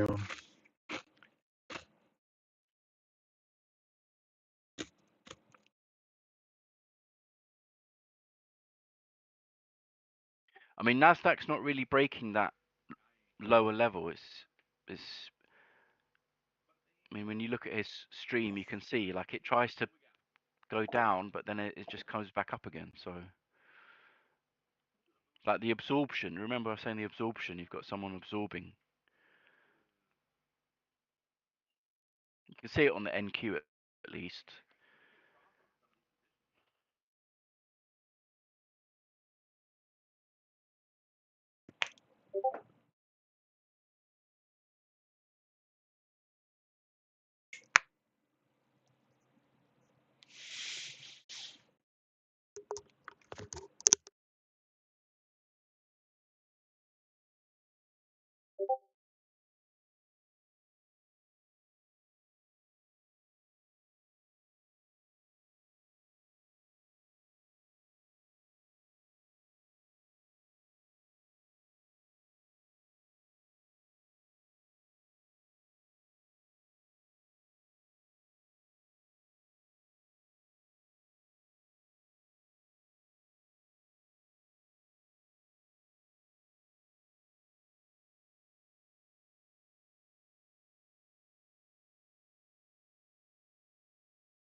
The S&P 500 near flat now as Powell holds the press conference.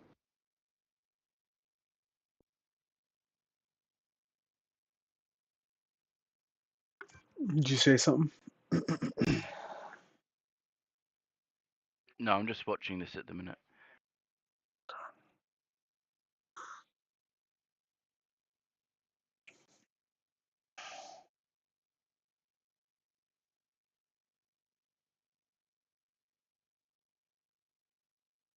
Powell says we're getting through data distortions from the shutdown. Shutdown. Says Powell saying that distortions in the data are no longer material.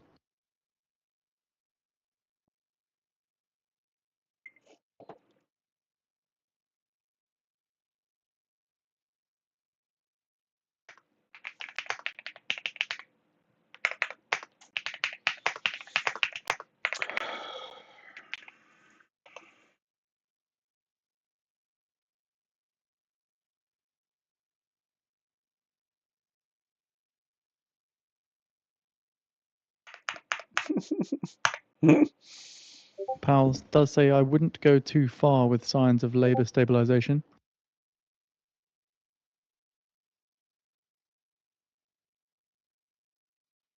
I assume everyone's short at the IB low.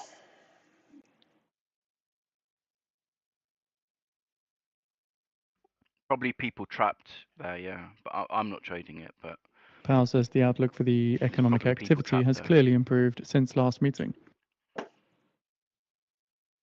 If I was to short this, I would short always higher up. I'd never short like down. I'd be short before it even came down.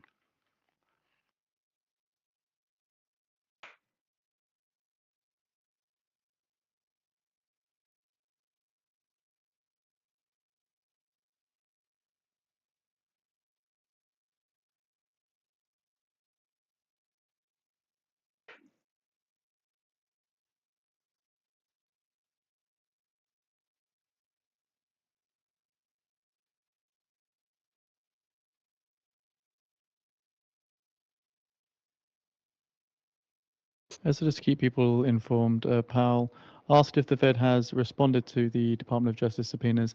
It says he's got nothing for us today.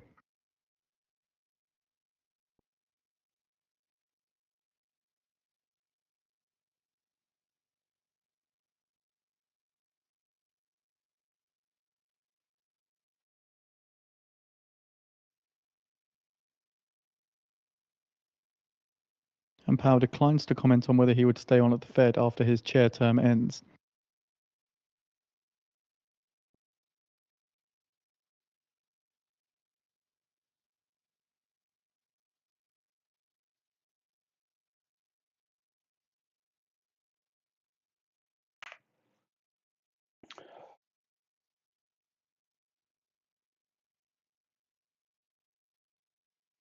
And Powell says the Fed does not comment on the dollar.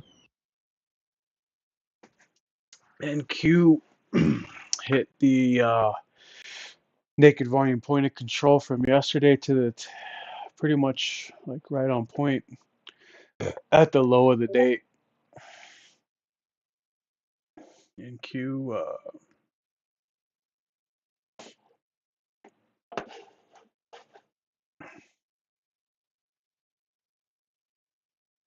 Steven side all day, dude. You're killing it. Venezuela's Machado, Killing it, Trump, brother. and Good U.S. job. Secretary of State Rubio back Venezuela's democratic transition. I know I'm forcing it, huh?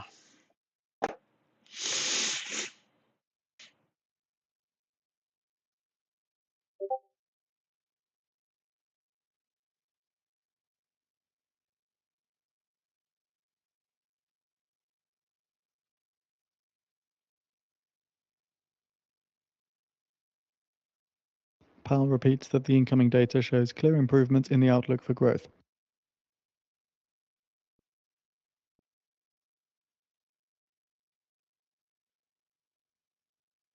I'd enter And Powell again, says but inflation I'd performed be about as forcing it. expected. And there's not even a setup. I mean, the setup's like so freaking. Powell says overall it's a stronger forecast than in December. Didn't even pick up bids. And then you're not even getting buyers. If you entered, you'd be just looking for no sellers. You'd be looking for exhaustion on the sell side.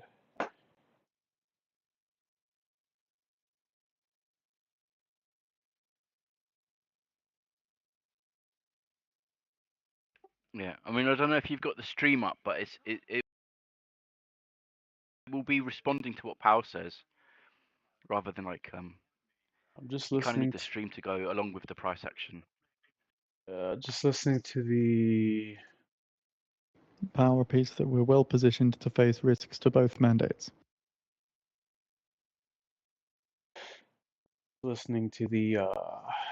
highlights from the what's it called?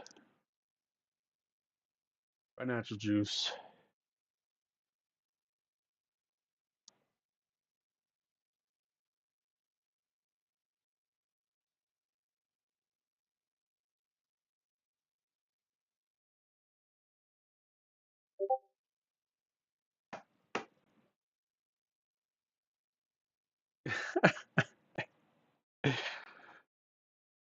What the heck?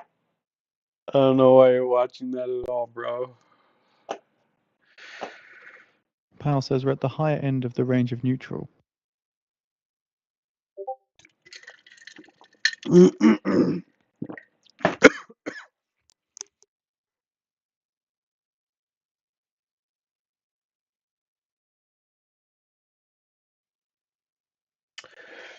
Oh God.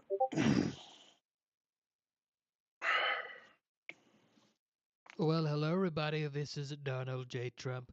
You're behind the markets. If you're a real day trader, go real time at I turn financialjuice.com that forward financial slash juice purchase off. That and freaking save their 67% ad. on a subscription. Isn't that one big, huge, brilliant Voice deal? news Come on, disconnected. people. I mean, if you see that Patrick Whelan stream, he's just trading the Cauchy markets. Powell I think he says gave if we up on look at Nasdaq. the economic projections from December, most He's people just see trading the more Cauchy now. normalization ahead. It's hard to say again that we're significantly restrictive from the data.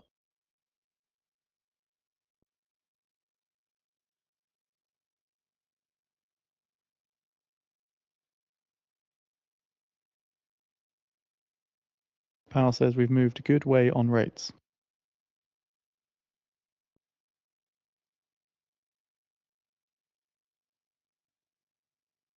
Powell says as well that we're well positioned to see how the economy performs and let the data speak to us.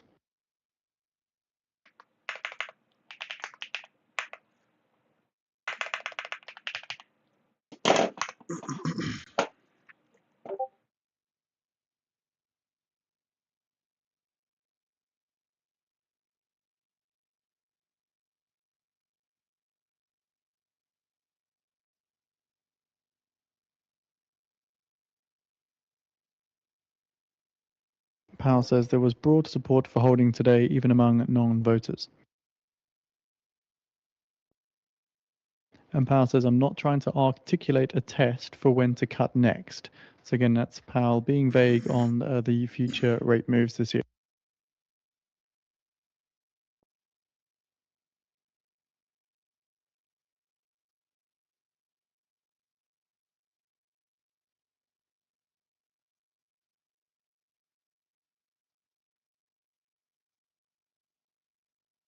Powell says we still have some Buy tension between absorption. employment and inflation, but it's less than it was.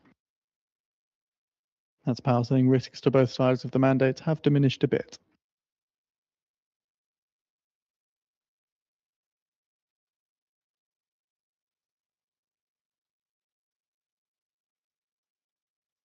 Yeah.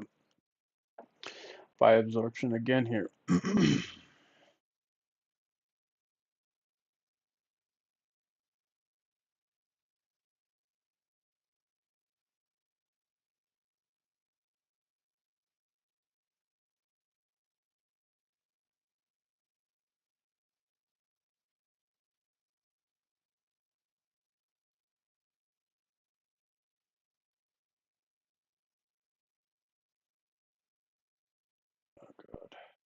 picked up on my Powell full says contract. tariffs are likely to be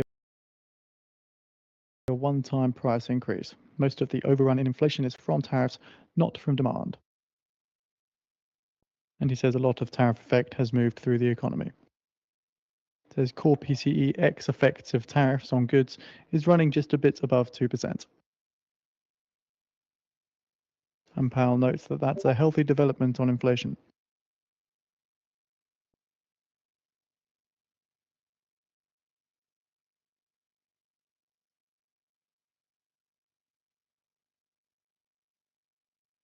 And Powell says, I expect we will see tariff effects on goods peaking and then coming down this year.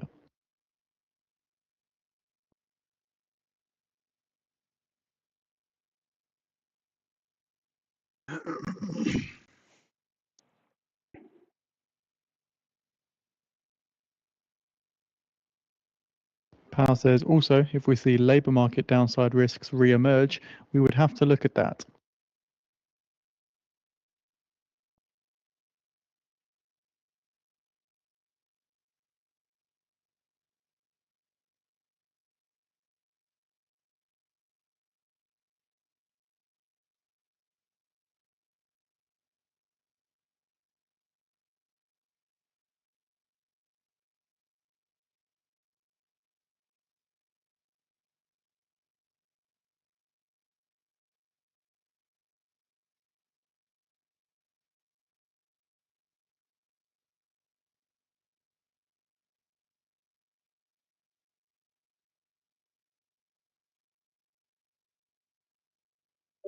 Powell says upside risks to inflation and downside to employment have diminished.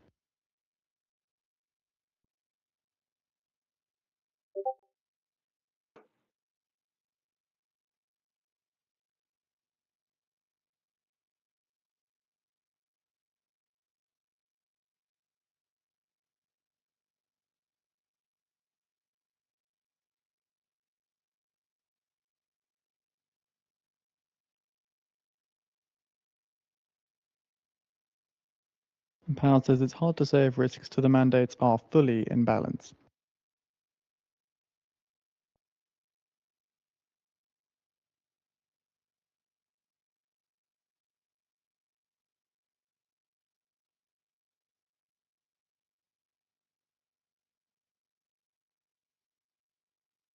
Powell says that short-term inflation expectations have fully retraced, and that's very comforting. Kind of just want to take full profit at the mid. I'm gonna hate. Really don't And want to Powell have to says re-enter longer-term again. inflation expectations reflect confidence in a return to 2% Yeah, I might inflation. just take full profit at the mid.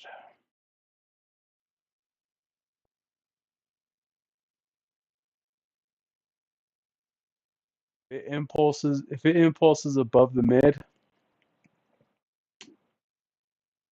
then I'll look for maybe I'll look for a pullback. I'll wait if I can even get it. Doesn't even Powell look like it's says we gonna will hit it always though. act to address when the economy moves away from its goals. I think that value area high is shifted down, so that just might be the up target if it keeps going. Could be. It doesn't even look like it's gonna hit the mid, honestly.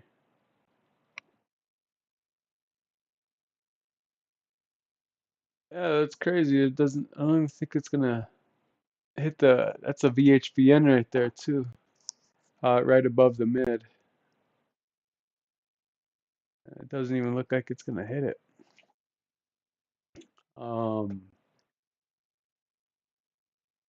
That's a tough one. If it did impulse above, I would normally take a long, but there's like nothing to really support except the fact that we have been in balance this whole time, and the impulse out would kind of make sense. like a continued move up. Powell says not a shorts. lot of data suggests that there is There's much to the shorts story. there. There's people who are short sitting there, but Excuse me, Sir Powell, it's they're not. saying not a lot of data Once it suggests that hits there is it, much that to the would be story the end about of it. foreign investors hedging their So there are dollar people assets. short on the way down, but once it takes Powell them out, saying as well that then there's an infinite that could number be of it. combinations Like of no data more on after that. inflation and the labour market that could cause us to move. So take a look at that. Saying a weakening labour market calls for Delta cutting, strong labour market for not cutting. on the Trader Map Pro. That's insane buy delta. What the hell is that even coming from? Powell just reiterating that a rate hike isn't anyone's base case. So that's Powell saying a hike is not anyone's base case. This is full session. Ultimately, we'll do the right thing.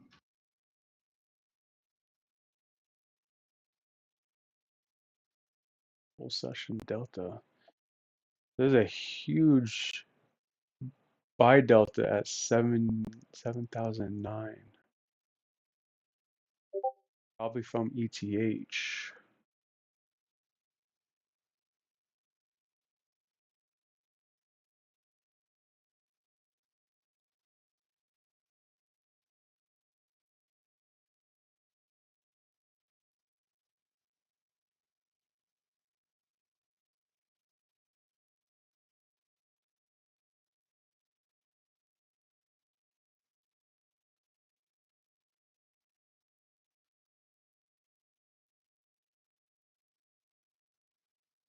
I mean, Nasdaq is definitely leading. Yeah, Nasdaq has been like the leader of this auction, I think, today in general, no?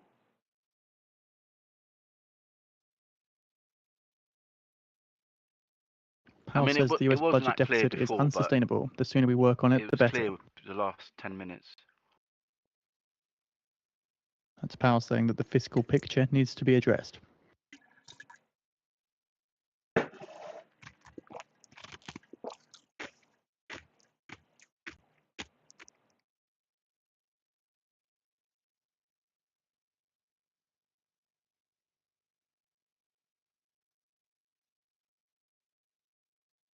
I mean, I don't really think he's saying anything. It's just probably just hunting for stops. That's just how I would see it. It's just people who were short before, just coming after people's stops. Yeah. But I wouldn't read into it more than that. I wouldn't say, oh, it's bullish, so I'm going to hold forever or whatever. You know, just take it when it goes up and then. I'll be right back. I gotta take a leak.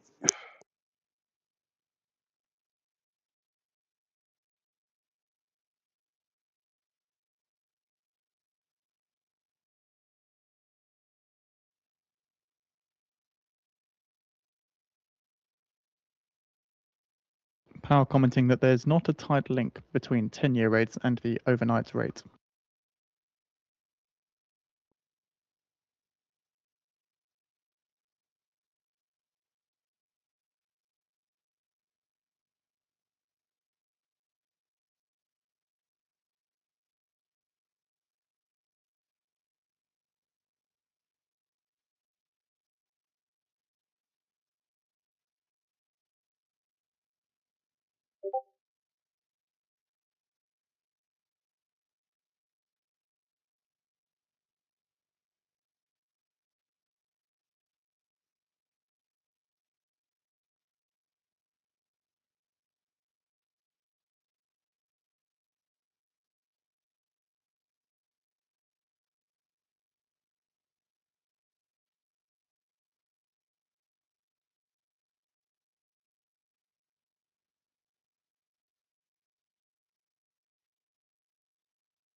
Powell says that the point of Fed independence is not to have a direct elected official control over the setting of monetary policy.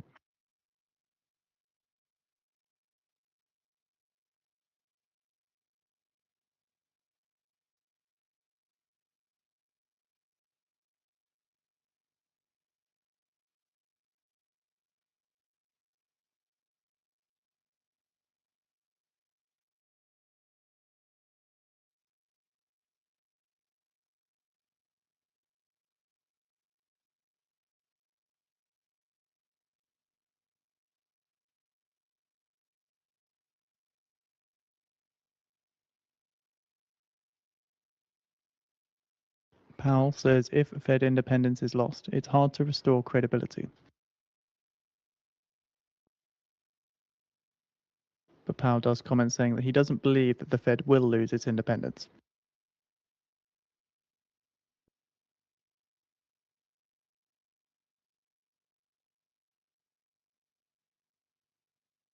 And Senate Republican leader Schumer now says Democrats are ready to pass 5 funding bills, not DHS.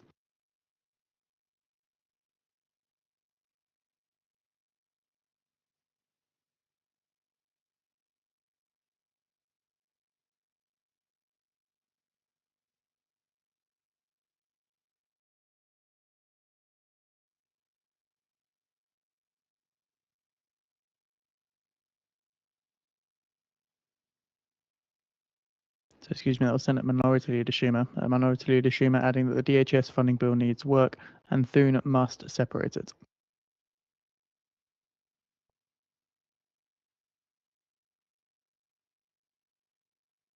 Powell says growth in labour supply has essentially come to a halt.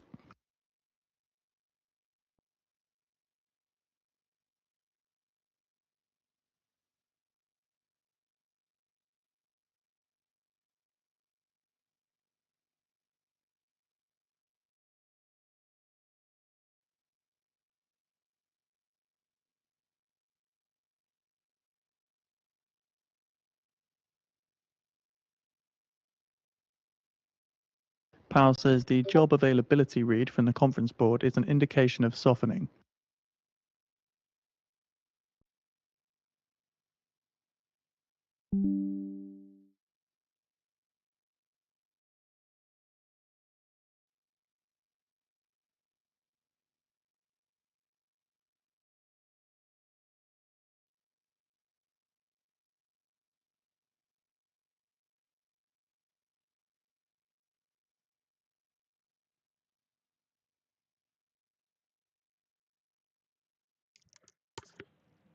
Steve-O,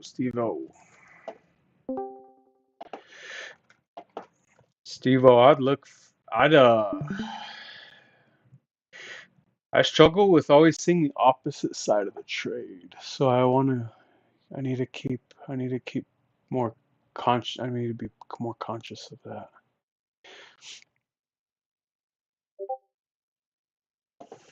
Power hour. Oh yeah. Spot gold now hitting a fresh record high. That's at around $5,331.27 Yeah, book is an ounce. fuck, bro. The book Powell is says dead. if labour supply and demand are even, but no jobs are being created, it's hard to say if that's really full employment. The book is super thin. Powell says the economy has once again surprised us with its strength.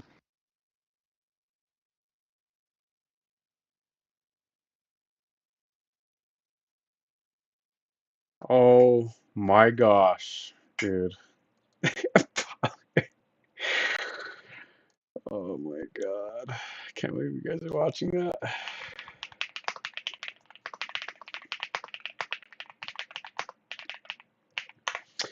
If you guys want entertainment, maybe we can try to do something like more productive You're behind the entertainment-wise. markets. If you're a real day trader, go real time at financialjuice.com/. It's kind of more like Polymarket is really perfect For some time between downbeat trading, consumer surveys and actual spending data. mentions. I don't know if you know what I mean. Like it's more. Hold on. 1 second. Instead of doing like complex positions, like with calls and puts and. Sorry. Sorry. Got like 3 things yelling at me. Sorry about that. Oh my god. No, I'm talking about the streamers that you guys are watching. I'm saying Yeah, we yeah, you but know, he's trading Kalshi as well. He's trading Kalshi, so it's like trading an event, like treating it as a separate thing. it's better than watching OnlyFans. Dude, no way, bro. It's the same as watching OnlyFans, bro. You might as well be watching OnlyFans. No, but you can make money. You can make money out of Kalshi. I don't know if you've looked into it. I've never even heard of it. Yeah. So that's the thing. Like when you look into it, then you'll see you'll understand why. I mean, it's a bit like sports betting, but you're betting on real events. So you're betting on what Powell is going to say. Is he going to talk about gold, inflation, the pandemic?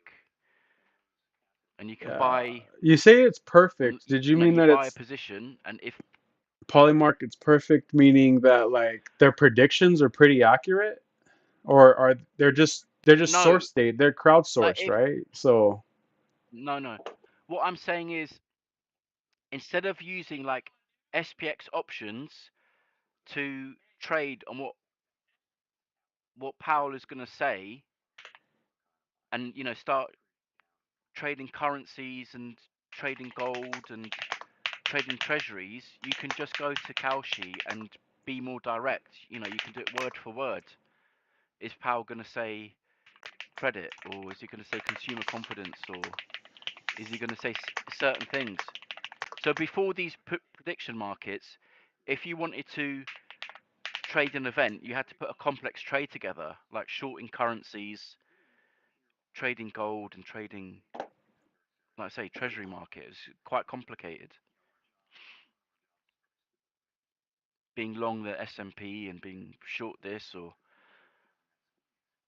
you'd have to put quite a complicated trade. Like if you wanted to express your view or you wanted to get exposure, you'd have to do quite a complex trade.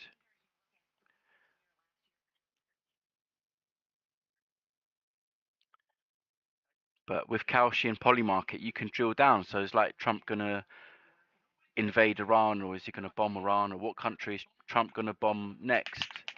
You can just focus on Somalia and all these things.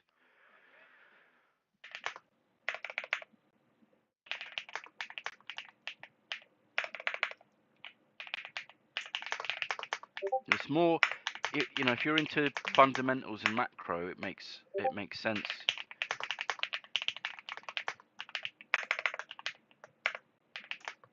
Because I trade news and events like every day. Powell says we may see short-term jobs eliminated what by moves the AI market. That's what capabilities. I'm trading. We don't know the overall effect. Rather than price action. I mean, everyone's got their. It hasn't really said anything, unfortunately, to move the market. But if he says something market moving, then you'll see the ES and NQ react.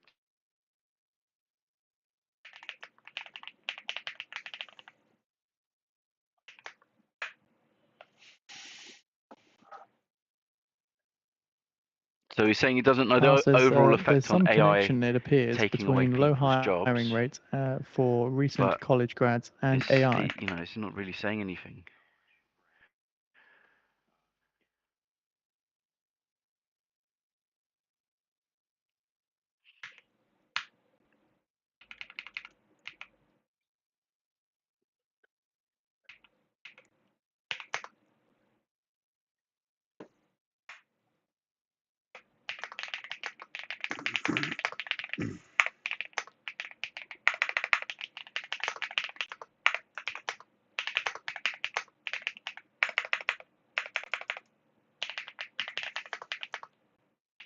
Like gold is moving up on all of this, so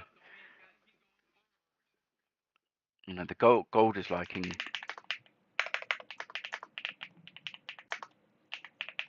Gold is a better market for this. So U.S. Treasury Secretary Bessent now, speaking to Yahoo Finance, says Trump's Fed chair pick may come in a week or so.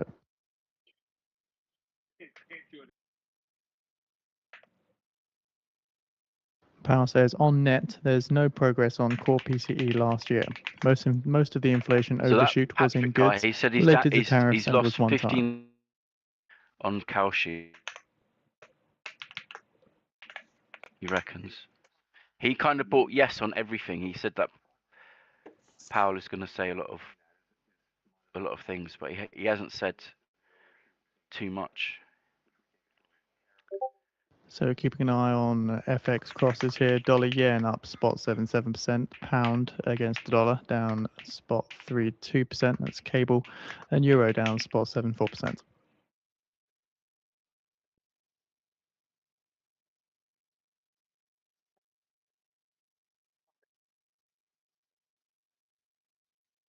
is now saying that the Fed chair is going to come in a Powell week. says I estimate goods inflation So- peaking in the middle of the year, and estimates tariff inflation will drop out in mid-2026.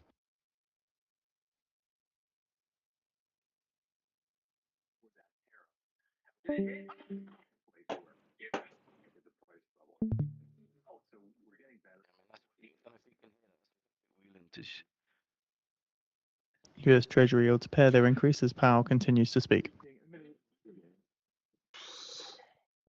Puts covering.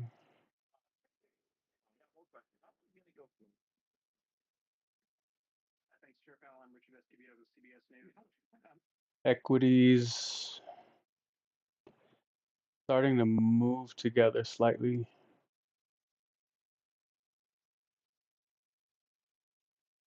Powell says a lot of geopolitical risks to around energy and oil. So far, I don't see much. Says so far the economy has pulled through well, despite big changes in trade policy.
Powell says quarterly GDP can be lumpy.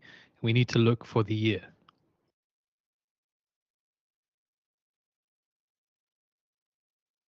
Balance, two-sided.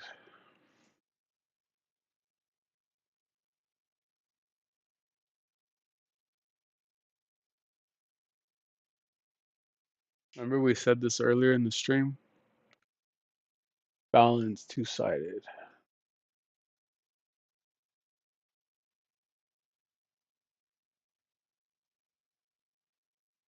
Would make sense. Powell says there has been a divide between solid growth and a weakening labor market, which may be explained by rising productivity. It may be we're seeing the beginning of a resolution between those things. 12.5 was the previous swing here. Powell says that the law is that labor market data is more reliable than GDP.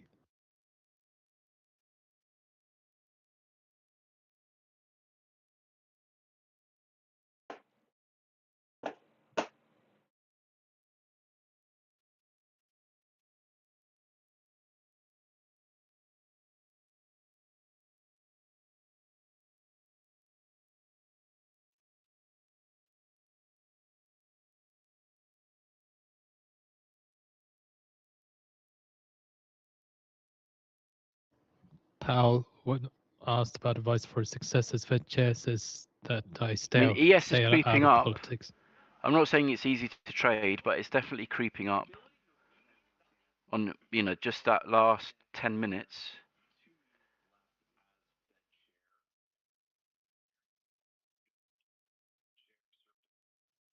I mean, what did it do? It came down to VPOC and then bounced, but obviously that's in hindsight.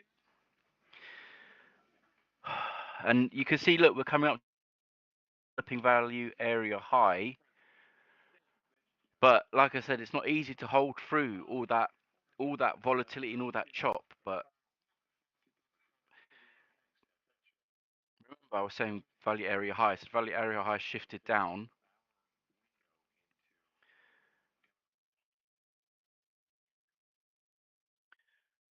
But after this, because you've got people short on the way down. After this, then it could just collapse. Like, so you just have to be careful. Just because it clears up here doesn't mean it's all good. You know, it's just taking out people's stop loss orders. That's how I see it. It's just people who were short earlier.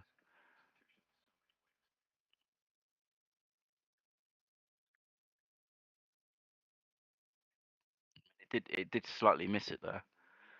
Value area high. S&P 500 makes modest gain, last up 0.1% during Powell's news conference.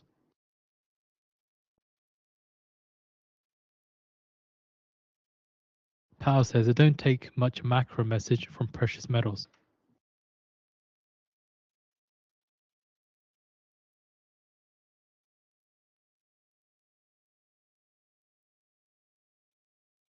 I'm gonna enter long here. I think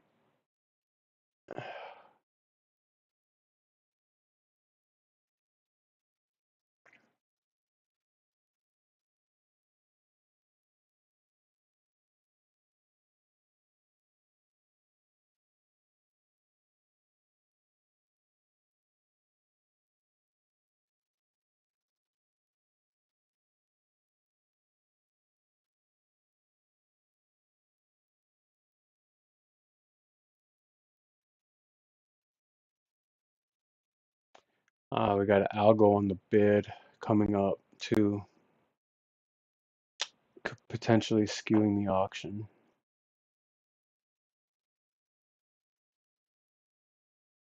I think I entered too early.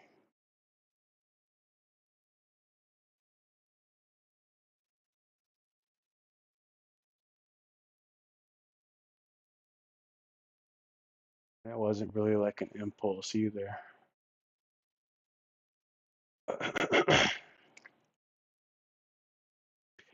Oh my God. Auction is insane. Euro selling puts.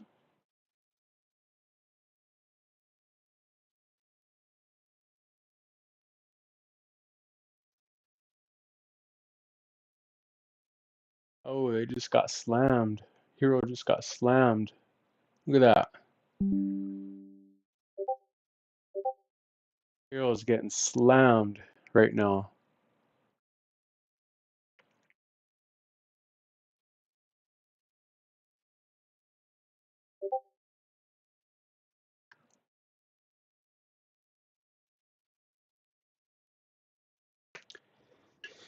Powell says I'm clear-eyed about the possibility that higher productivity may persist or may not.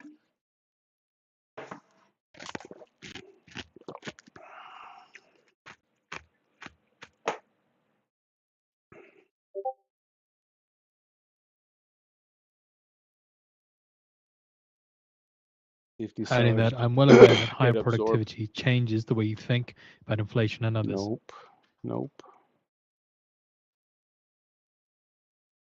Holy shit, Hero's getting slammed.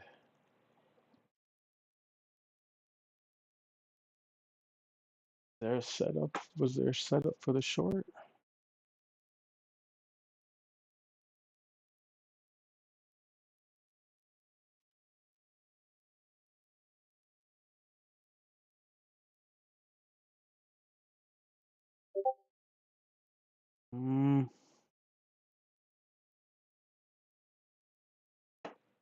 Well, hello everybody, this is Donald J. Trump.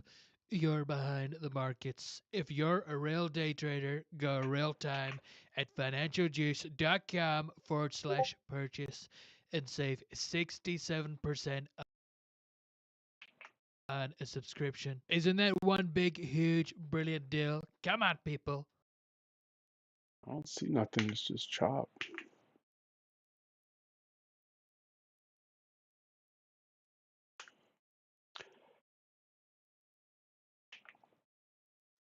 Yeah, it's just hard to hold. It's hard to hold through this, even if you're correct. It's just so hard to, because you could be long, you get whipped out, and then it goes up. So God, Hero just got wrecked yeah, just now. they Look at might be that. just they might just be they might just be taking profit.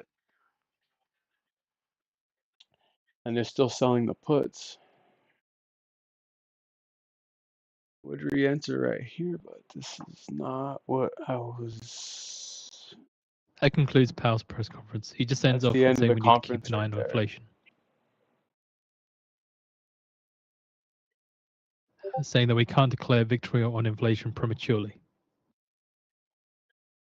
And that algo, it doesn't look like that algo executed either. Just seems like they just went away. Liquidity came back around 09-ish Eastern, 309-ish.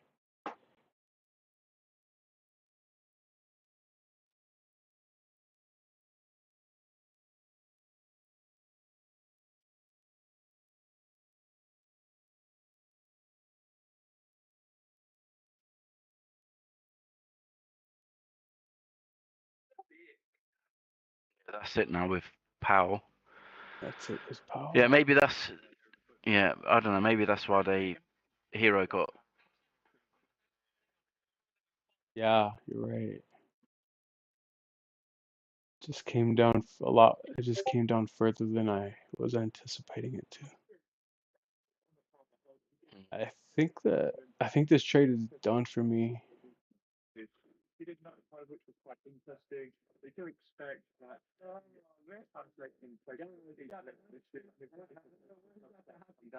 they can think about losing currency. Puts are still lifting, man. Maybe I mean, what can happen is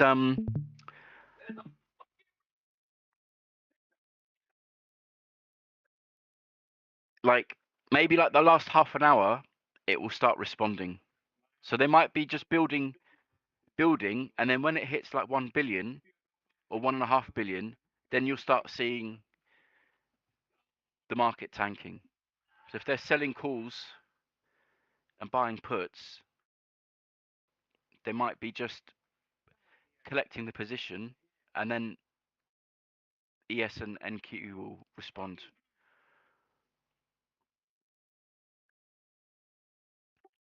But the thing is, you've got earnings after the bell, so that's right. I mean, they could be like positioned for tomorrow.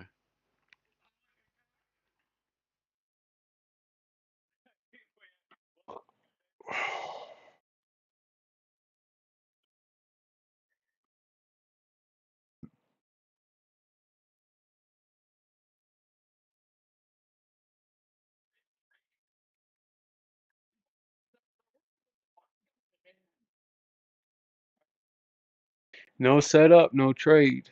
It's I think this setup is done. So for me, not that it can't work out, but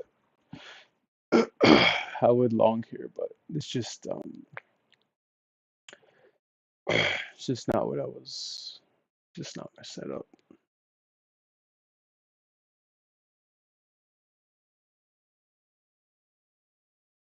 Ah, it fucking sucks.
I mean, I'll just watch that value area high. I mean, it is kind of came down.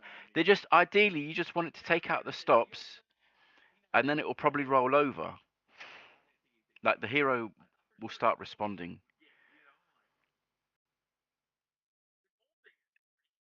I mean, it's definitely the slightly higher is would be the limit really. So it could just like pick out, people who were short on the way down, take them out, and then the last half an hour, then just go down. But it's hard to hold, is because you're just gonna get. Well, I mean, it hasn't really taken too much of the longs out, but it's just.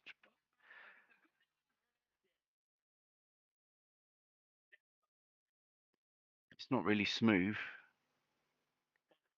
I mean, you just have to put your stop outside the swing, but it's easier said than done. But you see, you had the line drawn there. You see that green line at the low, and it bounced off repeatedly. But Yeah. holding through all of that, you just need to be patient, and put your stop outside the swing. That's why I just prefer the options, because you don't have to deal with all of that stress. You can just sell a put option, or just put a put spread and then just forget about it. Don't have to deal with all this chop, because it is quite exhausting. But you can see the people who are short. It all ran down, all in one just continuous. Like as soon as it hit 7,000 SPX, it just like a waterfall. It just went down, down, down, down, down, down, down. Then it hit that green line, and then it reversed. I've turned off that stream now. So it's just doing is just going after the people who were short on the way down. And then it hit your green line and then just reversed. But it's hard to hold through all this nonsense.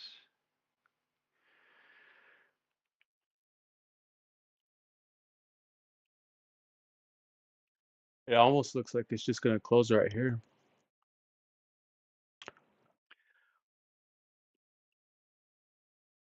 This was like, depending on trace, I would imagine that this would be like a butterfly play.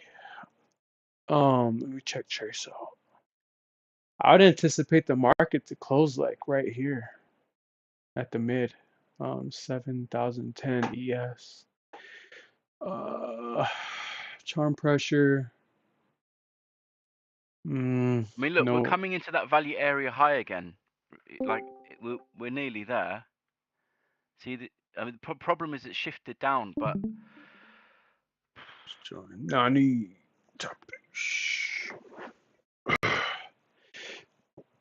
What are you guys doing? I'm at work. I cannot speak so much. Oh, no So problem. I'm just done with meetings.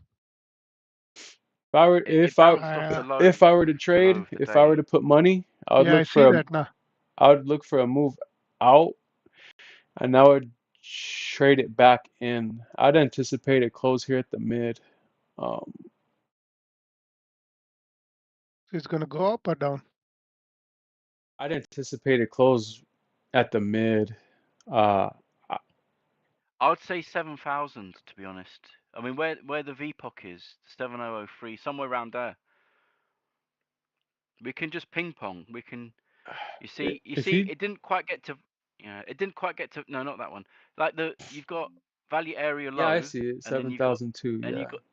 Yeah, but the thing is, it didn't actually go to value area high. I was expecting it to go a little higher, and then it can just go to value area low. If it were to move out, because remember I was saying, like, you had people who were short. Yeah, there.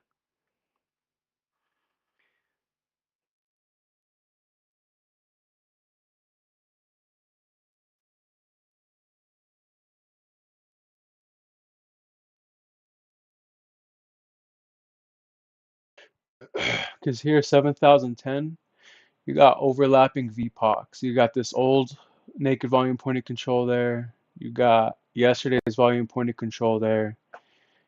Yeah. Uh, Yeah. previous, Yeah. yeah, I mean, look. it's like a good Yeah, it's place. just in that range of that value area. You see, it says, is that P-val or developing? I can't even see. Yeah, is it develop or previous? Jeffrey Gunlike, speaking on But ping pong CNBC, says, I don't basically. think there'll be another cut under Powell.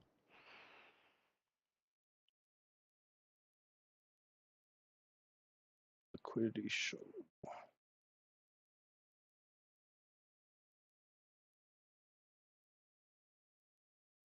Why not? It is IBC from IB. So is it because of trend is up? No. I'm Forget not all that even trend looking is at up. IB. I don't think You I see, don't the even volume's looking at thin. IB. It's just filling in like I don't know what have you got. Is it previous value area high? Is that a P or a D? That's a P, yeah, and then the blue is developing. And then blue is developing low, and then right above it, developing high. Yeah, right there. And then previous value area is the cyan. So previous value area is the cyan. Right. Yeah, I know you're Just looking for it to like ping pong in the there. previous ones. I'd look for a move out, but I'd look to potentially fade it back into 7,010. But I usually try to look for like Gex and like Charm to tell me that it's gonna close here in this area. But I haven't found success yet. Spot gamma. Mm. The charm pressure has this gap right here in the charm pressure. 6690 SPX, 6680. Yeah. It's just the volume. The volume wasn't traded through. You just had it just went down. Remember this morning? It just went down all in one go in a straight line, and then it didn't really trade properly. It just fell off. I'm So that's what I'm hoping that saying. that was me. It's filled in this. I wouldn't say it's low volume, but it just filled in this little area. So now we're coming down to the other previous value area low, and then you've got VPOC there, and then just see what happens if it bounces again, if it goes back up. Yeah, just see if it goes down, and once it goes down, then see if it goes back up again. You were gonna see aggressive shorts coming in. Let's see, hit it. Pick up some bids. BlackRock's Rosenberg says the label removal from risks is a takeaway. Xavier, are you looking for short or long now? I'd be looking for it to close at 7,010. So the move out, this move down could be a potential long back to the mid. But I'd wait to see. I'd expect a bigger move out, like to pick up some liquidity first.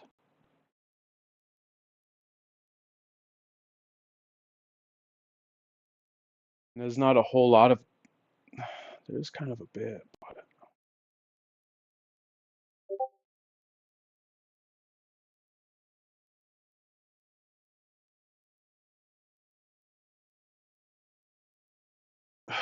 On spot gamma hero, the spy calls cross above puts line and price line.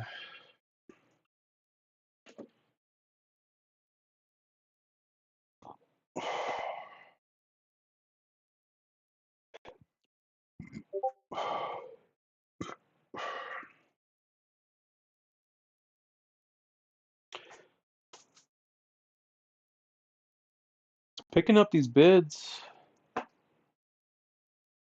Yeah, just see if there's like any reaction down here.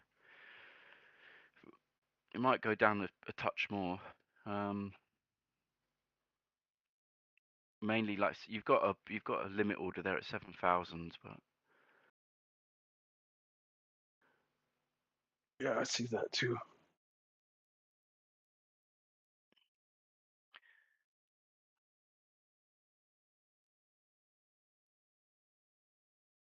if I was short, I would definitely be looking to get out of the short, just slightly further down, and that would be. See, you got people covering here when it came to that previous value area low. I mean, I wouldn't hold any, pass down this. So soon as I see buyers coming in, I'll just bail because it's not worth getting. Oh my god, Pokemon cards and Logan Paul, dude, pure entertainment, bro. That's crazy.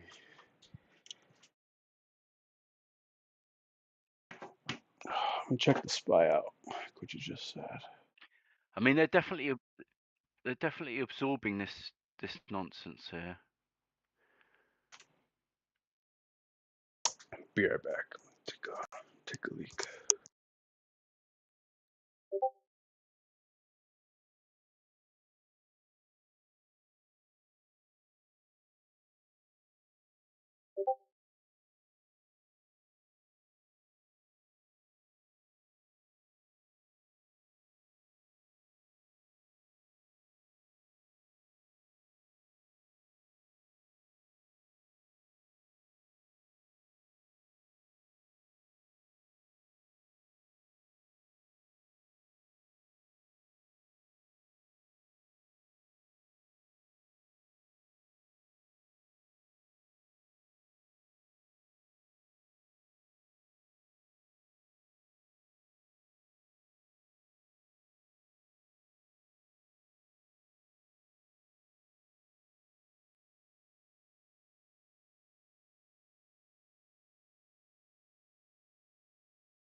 All right. Be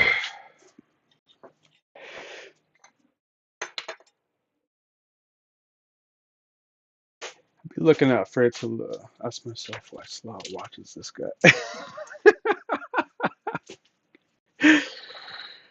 Oh man. Yeah, I'm curious too. Why you watch this guy, Slot? Does he do options or what?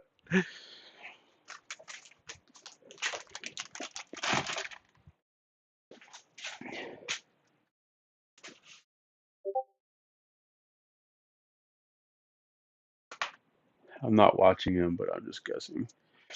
Okay, so we're still 11. We're still not even 10 points out. If we can't push 10 points out of the mid area, I wouldn't look to fade it. 'Cause you can't, not really, that's not really great risk reward if it can't even push 10 points out. I'd look for that liquidity at least at 7K, at least. And then So buyers. it's hit the VPOC. It hit VPOC and then just see what it's doing now. If that is it, or if it's gonna do 7,000, but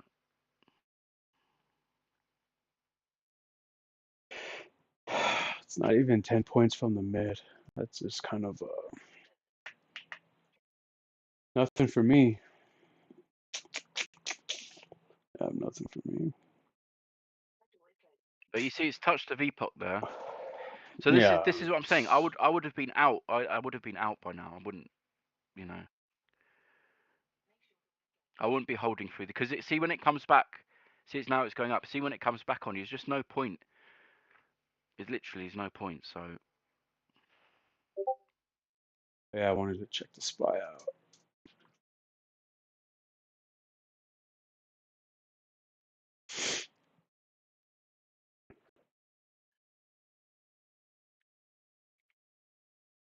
I mean, it did cross over and then it did go down, but you didn't really have much of a chance. I don't know. 5 minutes ago.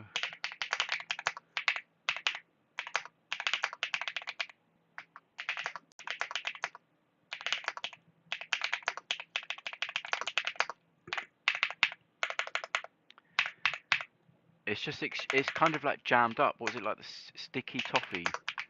It's like that's how I describe it. It's like going through. Someone put toffee on the floor and you just sticky price action. But yeah, it didn't really get below that VPOC, that volume point of control there. So, and the same with Nasdaq. You can see Nasdaq came right down to the yellow line, and then that was it.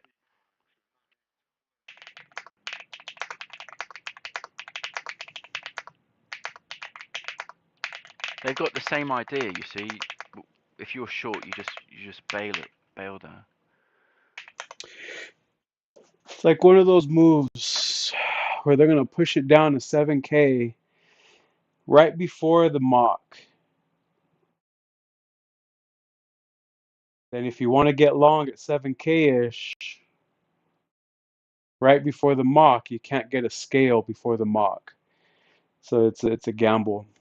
Oh look, and I think 7K is pulling. I think the bid just is pulling at 7K. Well, TraderMap Pro still shows it there though.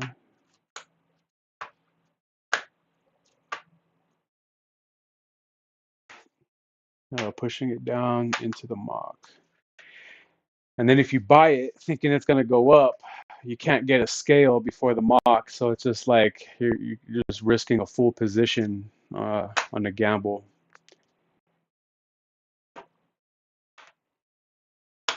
Yeah, you just need the range, really. You need the range. You need the range, exactly. I'd look for 10 points And you need outside it to be of the smooth. mid, I mean, at you least. had the right idea. When you went long earlier, you had the right idea, but it just holding through all that nonsense back up. Yeah, that's why I take that profit at the mid, and then I'll take another position on the impulse out and then the pullback. But if that fails, I'm pretty much just sitting on the sidelines.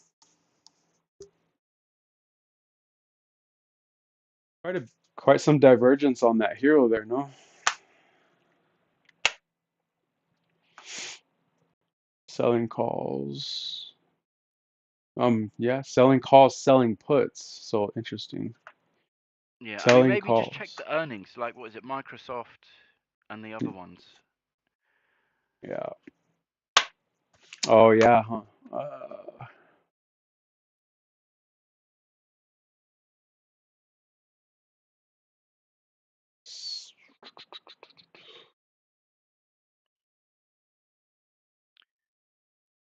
I'm sure it's Microsoft. Let me just check who's earning. You was like on the page before, like on the notes. Yeah, okay.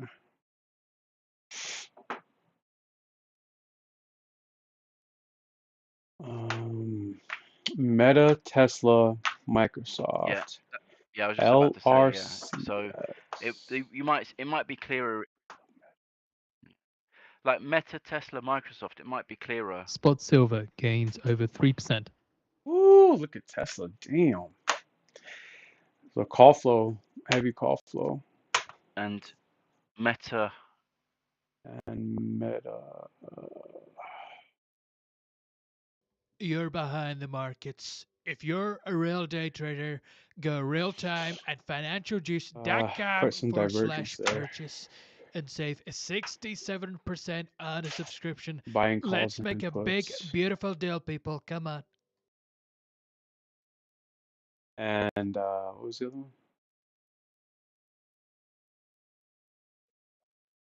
Microsoft. I think Microsoft was mixed too. LRCX.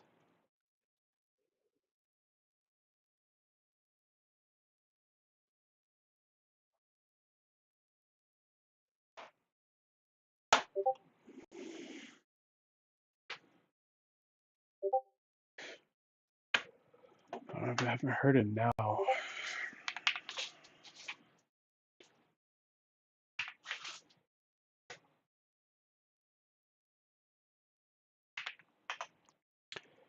Service now.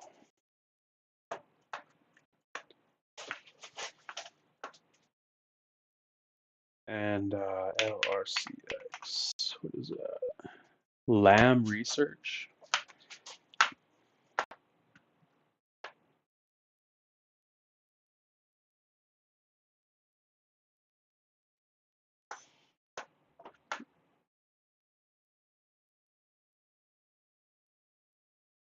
Well, pretty uneventful. Be interesting in the earnings.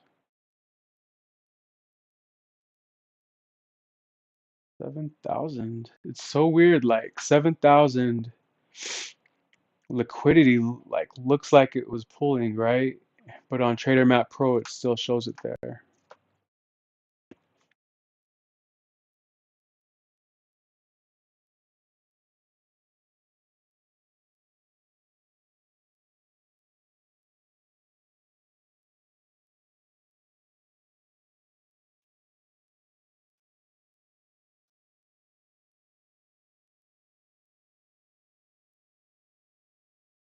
They might pull it lower until the mock and not allow a scale before they move back up.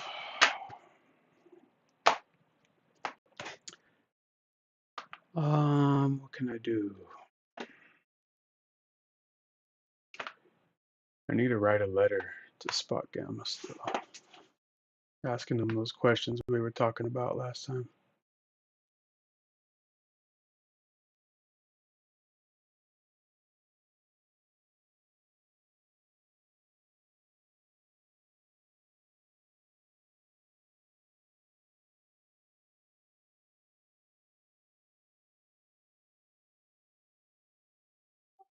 I mean, we're stuck in this range. I mean, 7,000 and Yeah.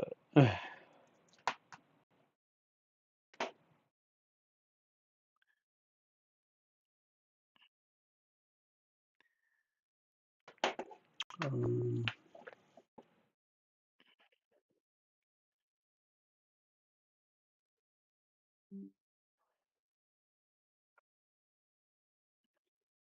yeah, I think your cloud note's updated, and it's got developing value area high now at the top, 7016 or 7015.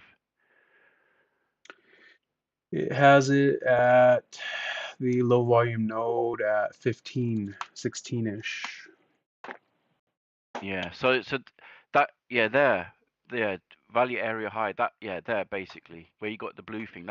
Yeah. But it was slightly higher up, but I don't know. I mean, I don't know if that was your cloud notes, if you calculate it, or if it's someone else. It's It might yeah, have it's not. on my charts Yeah. here. So. Yeah. So Basically, the I don't top know of if that that was. pink zone is where it's at, right there. It's just doing 70%, I think. Yeah. I think I have my value set to like 70%. But yeah, I mean, I Oh, you're talking about developing. Yeah, so I watched those. I think it's right there still, 15.5, 16-ish. It's right there. You can see it in the blue, highlighted in the blue. Yeah. So Volume that's where it profile. reversed. So that's what I was, because it was saying like previous, maybe it was covered up. You've got previous value Yeah, area it's high. covered Maybe up. that Yeah. it was. Yeah, it was right above it. Yeah. It was at like 16.5-ish. Yeah, so it shifted down then. Right here. Yeah. So that's what I was. No, that's what I was kind of thinking. But it just wasn't quite there at the time.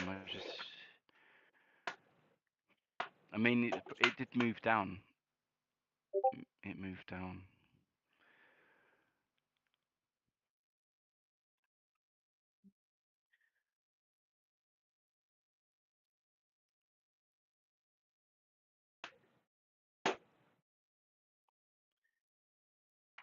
And then you've got a big block of lava here at this epoch. On that Trader Map Pro, you've got a big orange buyer.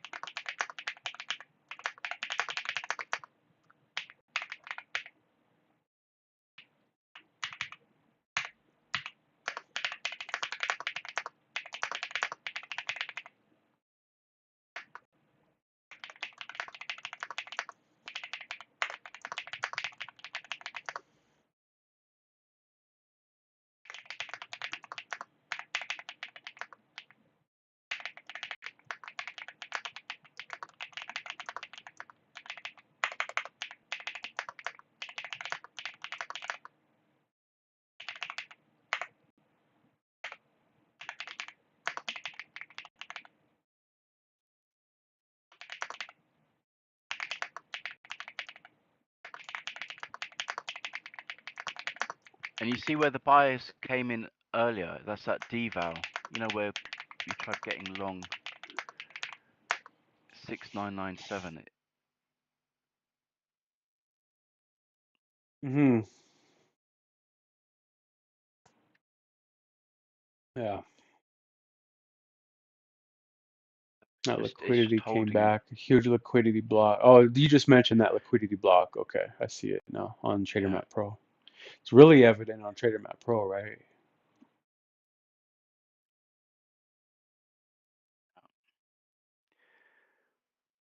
So that's possibly absorption there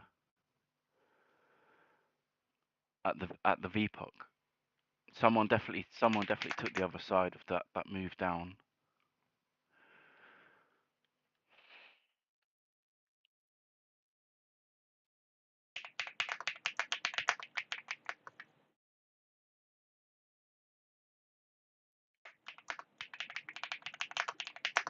And then you've got previous settle, which I don't even know what that is. That when that was previous settle.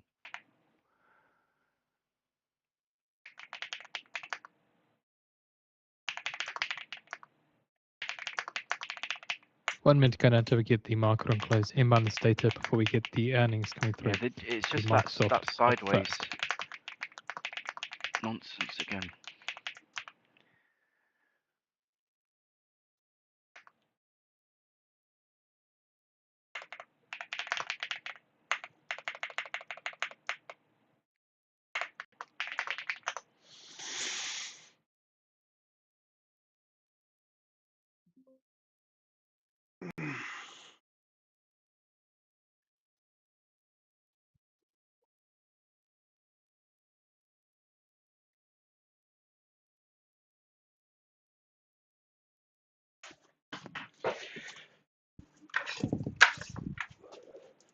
Ten seconds.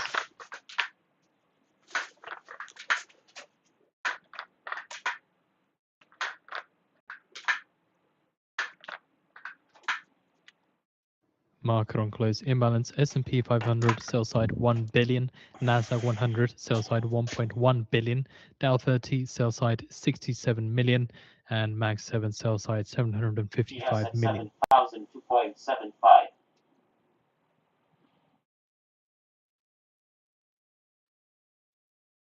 7K. No, Denmark's foreign ministry now say back to Denmark, mid Greenland, and the US met on is Wednesday to my discuss assumption. Arctic security and respect for Denmark's red lines.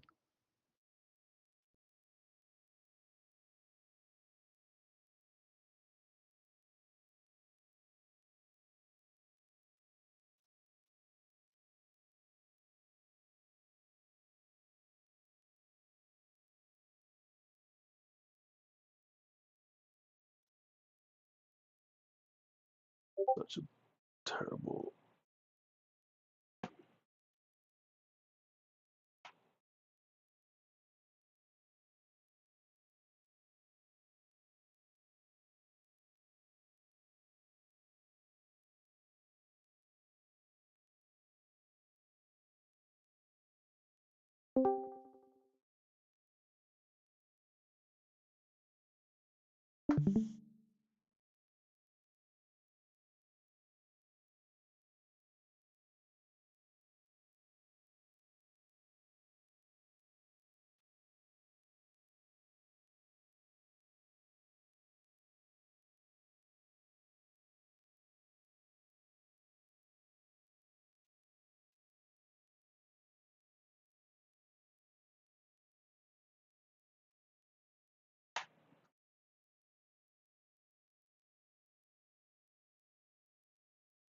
Where's the bottom of that zone? Oh, wait.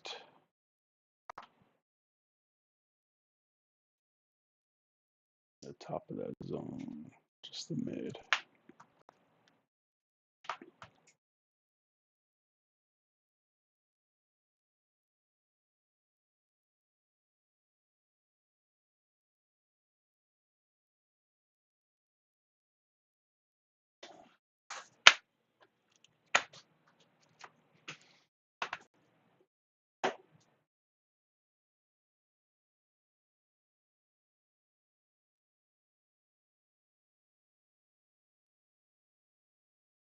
So so if you got a butterfly, you'd have had to put like a limit order in, and you would have been filled.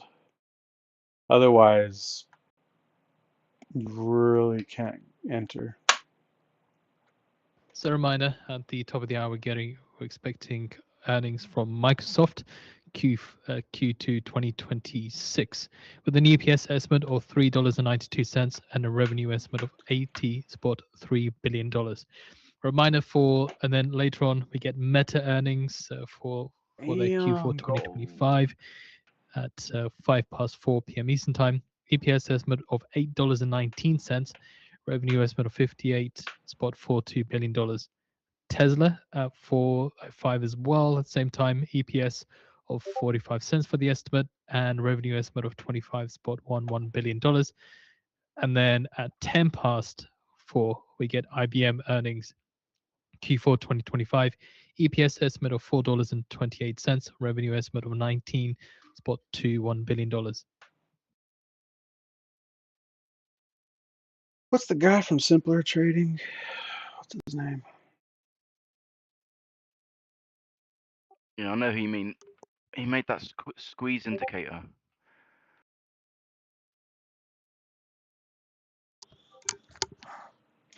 Yeah. What's his name? John Carter. So he likes those.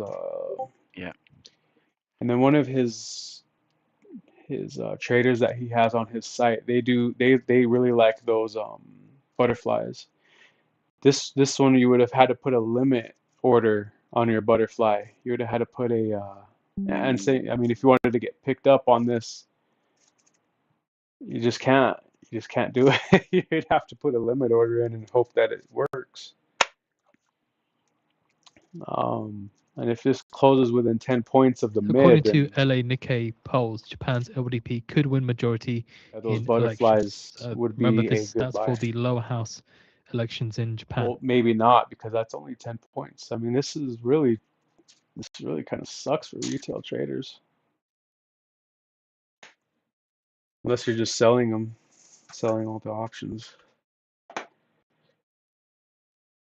Yeah, that's what I was saying to Nani. Instead of with ES, you just want to be trading the volatility and the time. You see, when they kill the options, theta burn. Instead of buying the options, you want to be the one selling it. You know, selling both calls and puts because they haven't gone anywhere, have they? It's just stayed like a range bound, like an iron condor.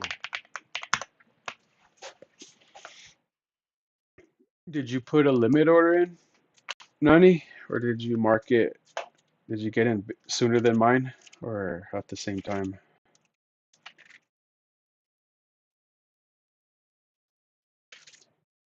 So a reminder, in about 4 minutes' time, we're expecting earnings from Microsoft Q2 2026 with an EPS estimate of $3.92, revenue estimate of $80.3 billion.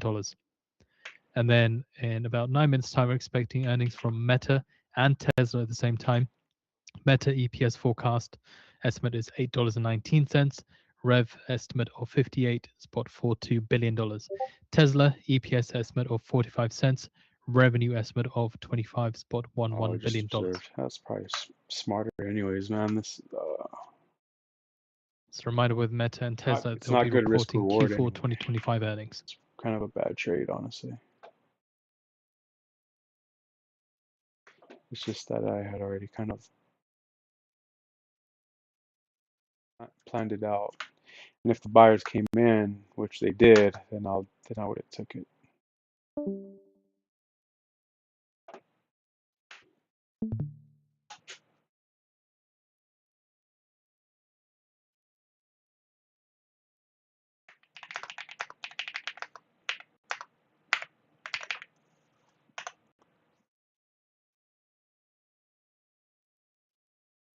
It's the reason why I only took 2 contracts on it instead of 3.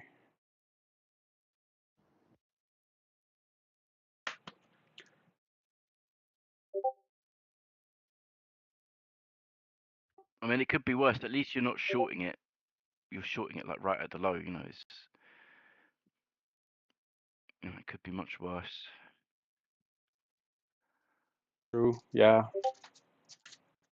But can you imagine you think it's going down, and then you open the short, and then you just get completely squeezed with this nonsense. I mean, You know, and you're right, and it kind of sucks that like spot gammas, you know, you think that spot gamma would be helpful, or like the GEX or something would be helpful to let you know that the market's going to close in here. But really nothing kind of told you that. It was just it's just like a price action technical analysis assumption, but otherwise, like maybe charm pressure, maybe, but nothing really is that helpful on spot gamma to tell you that's going to happen.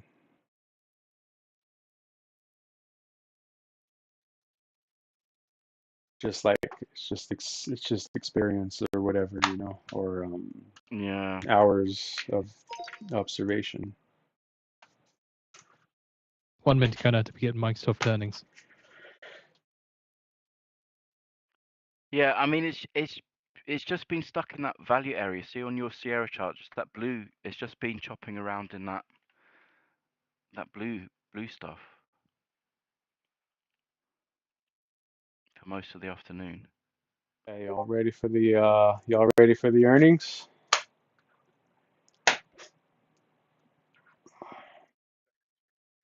Microsoft.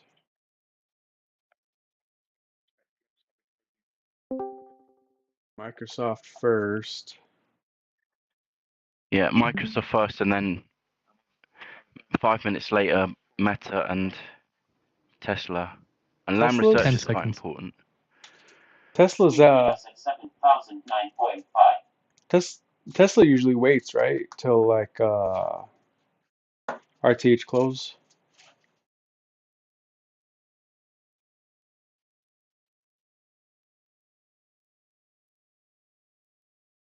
Sweep ES at 7,003.5. Sweep ES at 7,003.5. Sweep ES at 7,004.5.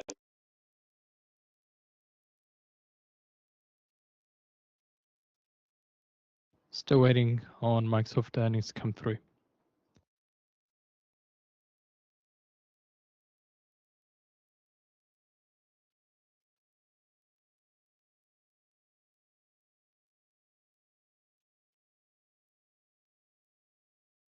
EPS of $5.16, $5.16. That's a beat on the estimate of $3.92. Revenue, $81.27 billion, a beat on the estimate of $80.31 billion.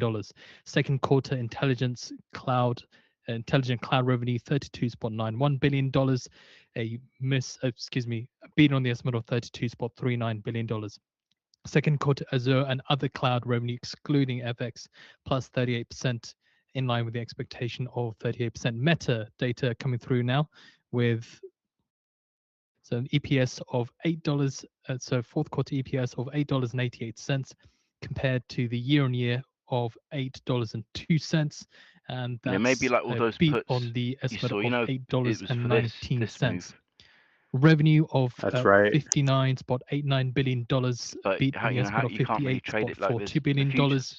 And Meta sees first quarter revenue between $53.5 billion to Oh my $56.5 God. billion. Are you Estimate looking was at this $51.27 on my billion. Meta chart? Just keep an eye on the S&P 500 here. Oh my Just God. seeing some movement. Did see a little bit of movement Meta's towards the downside just before the earnings crazy. came through from Microsoft. Going back to Meta earnings, fourth quarter Reality Labs revenue $955 million, a miss on the I wish estimate I of had data on $962.7 million. stocks. I'd Family love of to see apps this. operating income of $30.77 billion, a beat on the estimate of $30 billion.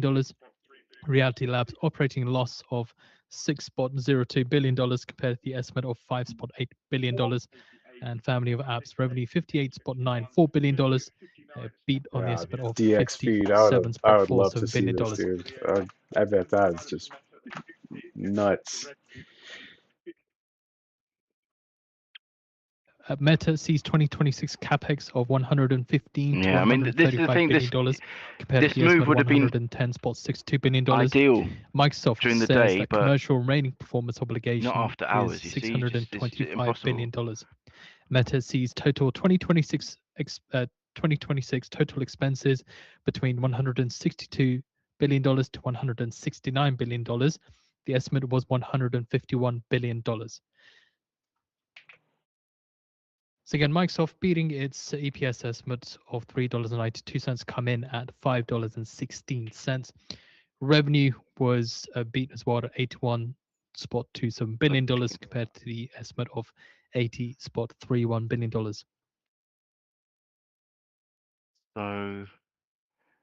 So see Meta shares falling 3% as 2026 capex forecast exceeds estimate. Billion, that is some way above the expected 111 billion. So chunky capex here for Meta.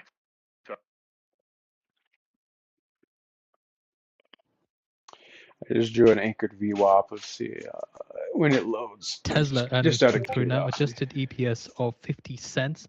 That's a beat on the estimate of 45 cents. Where are we at in the higher time frame?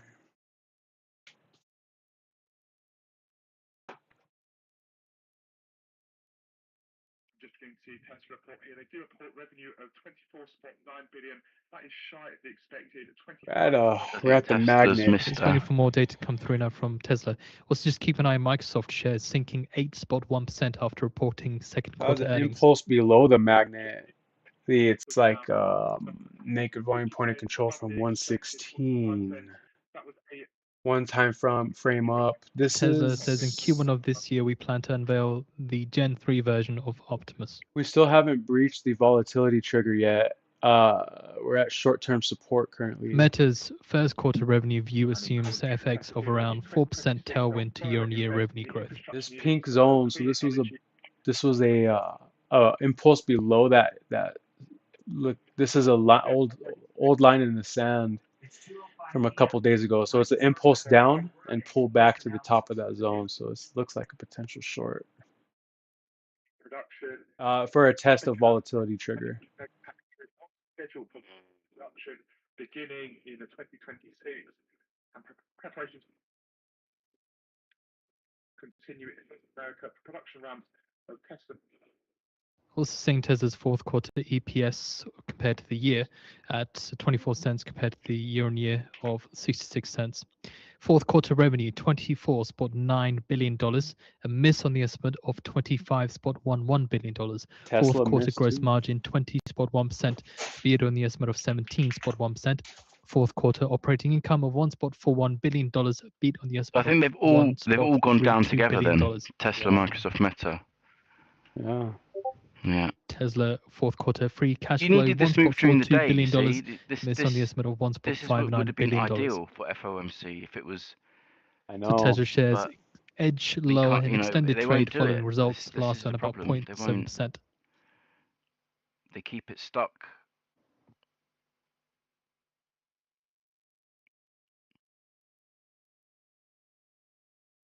And then they go. Then they keep. Yeah, they just. Yeah, they just don't make it easy. What was that one? What was it? Hero right on the flow? Was it coming in? I don't think it's coming in. Hello, everybody. This is Donald J. I Trump. don't know the You're symbol behind for the markets. after hours If trade. you're a real day Maybe trader, SPY? go real time at No. financialjuice.com/purchase Yeah, it is SPY. and save SPY's not doing anything. 67% on a subscription. Isn't that one big, Look at that. huge, SPY brilliant is deal? just Come not on, doing people. anything on the options. I mean, And they this is sold. after They hours sold too. calls. Huh? Yeah. I mean, they did sell calls before. 30 minutes Microsoft before. says that 365 commercial seats grew 6% and 45% of commercial RPO driven by OpenAI commitments. And commercial remaining performance obligation, as said earlier, $625 billion. Like, I know you was looking. You know, you said they were slamming it, but the price wasn't really responding. Seeing Meta shares turn positive after falling were as you much as looking at Hero 4.7%. Before the market closed. Oh yeah. They were slamming it down. Yeah, the selling put. No, they were buying puts. Yeah, you're right. You're right. On the on the equities. Meta sees fiscal year 2026 operating above fiscal year Selling, 2025 but you can operating see income. the price was flat. Holy I don't know shit. if it's lagging. This one is not. This one's IBM done. earnings This coming one does through now not tick after. with It doesn't appear fourth that quarter it's operating ticking. EPS of So, oh, I'm wrong. $4.52, a beat on the estimate of $4.28. Yeah, it's not doing Revenue anything. $19.69 It's just billion, going a beat on the sideways estimate of $19.21 on the billion. options. They see fiscal year revenue at constant FX above plus 5%, a beat on the estimate of plus 4.12%. Fourth quarter software revenue But what I was saying about $9.03 billion, 30 a minutes, beat on the estimate of $8.82 30 billion. minutes before the market Free closed, cash flow they were trading, $7.55 but the billion. price wasn't Voice responding. news disconnected. Damn, bro, that's insane. They just took it right back up to that. They just took it right back up.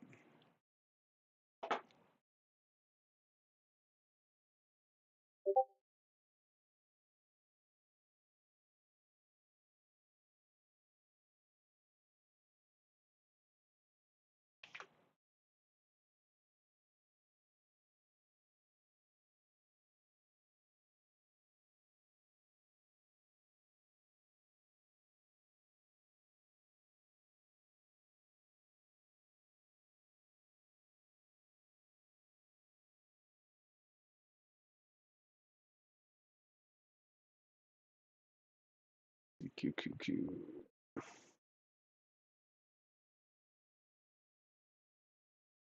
All right, Steven.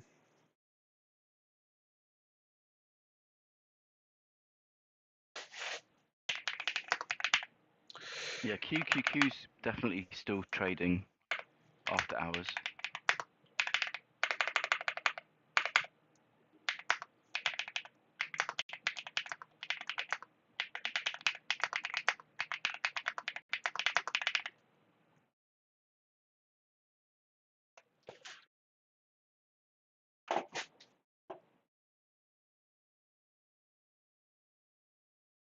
Yeah, Tesla's crazy. Meta's crazy.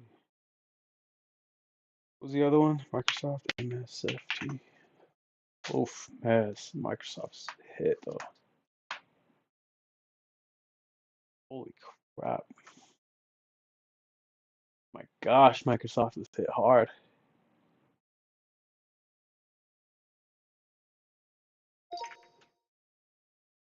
Microsoft is way down here, back to the lows on the daily chart.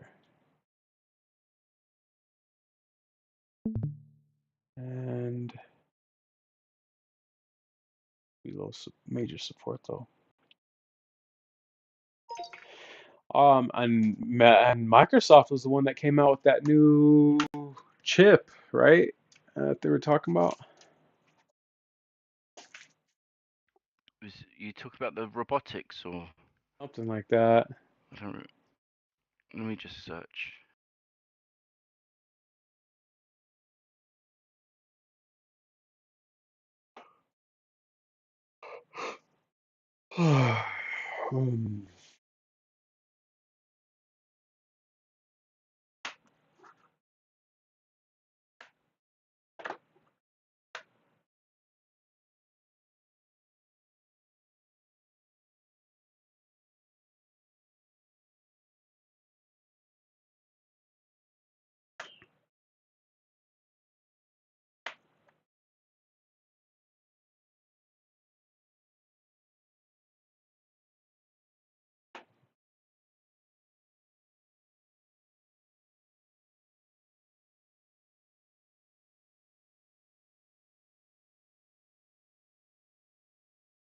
Yeah, my news has gone down, unfortunately.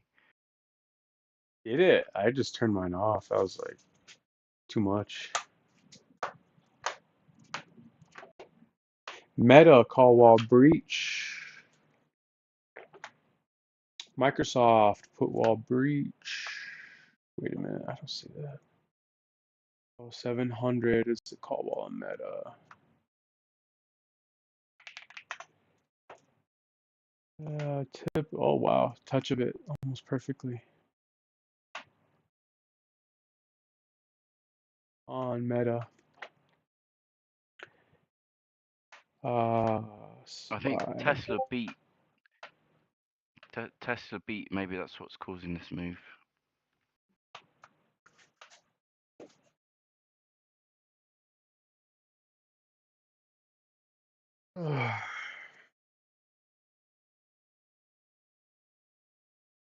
It's failing to test that previous volume point of control still.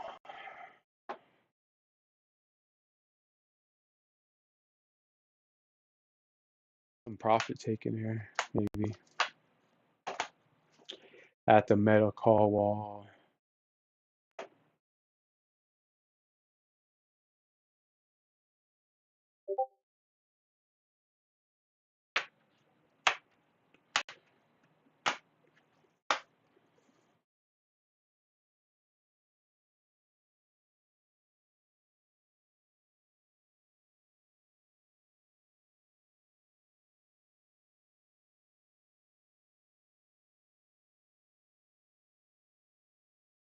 $500 Tesla call. Oh no, Tesla's not even close to it yet.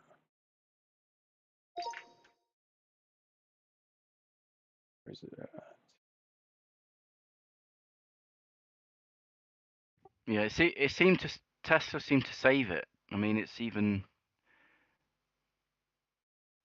I mean, it's pretty crazy. Like Meta, Microsoft goes down, and then Tesla it goes up. I mean,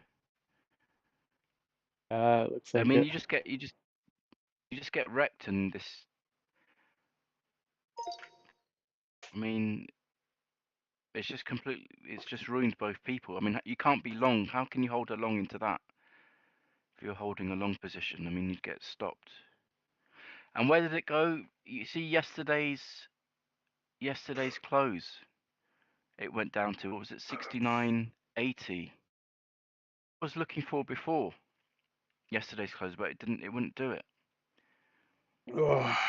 If you look on your Sierra chart, it went Yeah, I see that. 69.80. Yeah, went yesterday's close. If you look at the screenshot, I'm gonna just check your message. Let me go back. Yeah, so like that's the yesterday's ETH low-ish. Yeah, that's it. What I was looking at as well. It held exactly like what I said on the stream earlier this morning. Um, but no way to.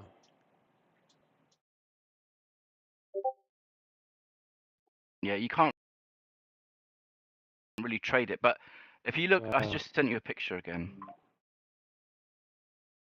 Yeah, this is like exactly what I was anticipating for it to hold as well. If that's what you sent, let me see. Yep, this one. I was anticipating the same exact thing. Just below this pink zone. I mentioned that earlier as well. You'd have to be pretty aggressive, right? I mean, if you look at the stream, there's this, and then you got the bid, the ice that came in on the bid. If you entered, you'd have to trail. You could trail behind that, which gives you about 2 points, almost 3 points of risk, roughly. Not a bad trade, but that is hard to catch a freaking knife, ain't it?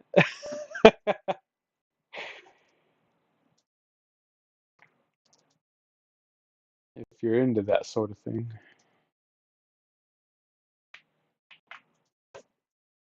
Yeah, I mean, it was definitely a reaction, and you've got a low volume node slightly below, which it respected.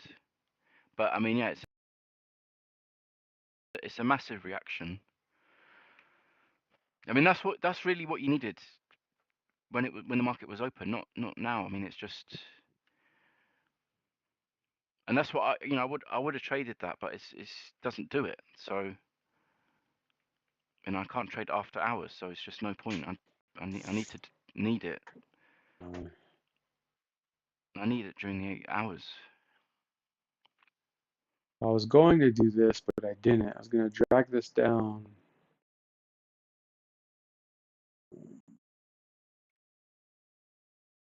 Right there.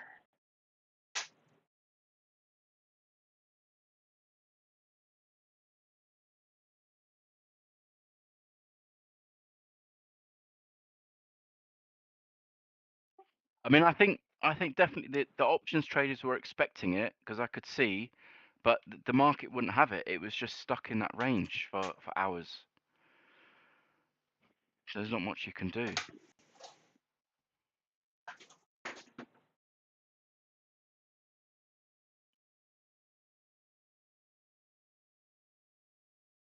White. Quite the move. Quite the two-sided move, man. That is insane. Yeah. Yeah, and they absorbed it right there at that yesterday's close. You can see the orders came in, and that's the thing. The orders come in at the last minute as well. When you scroll down on your Trader Map Pro,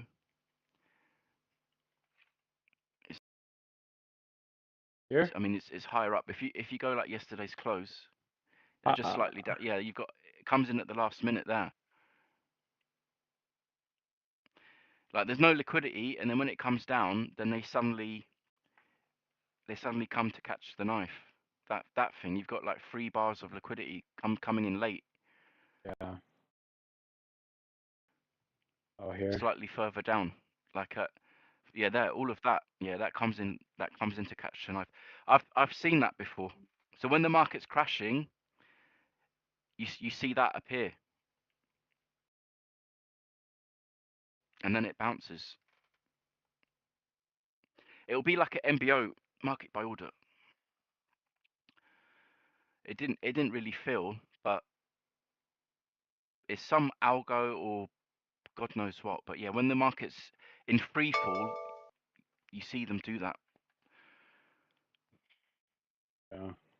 And then they also they tend to pull it as well. They once it goes back up, then they pull the order. So you might see it disappear as well.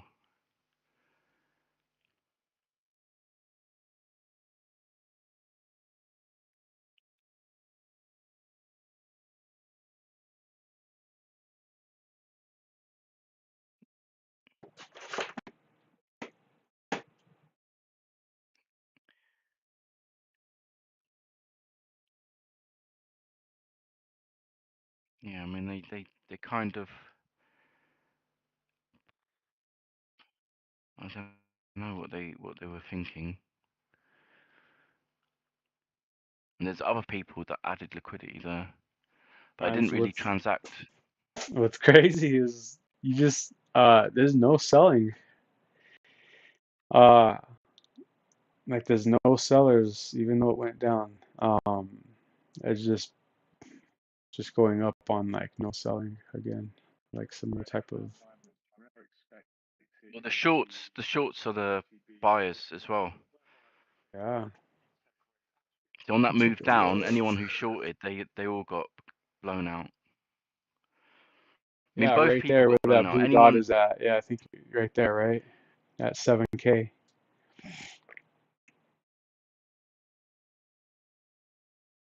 Right there. That sell sweep or that sweep right there, you can see it on Trader Map Pro. Once it broke above that, it's all those but they just potentially all those they took out stops. both.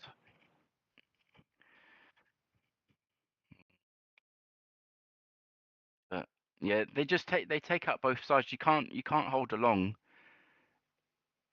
during that crazy move, and then if you short at the bottom, you just get screwed over. It's just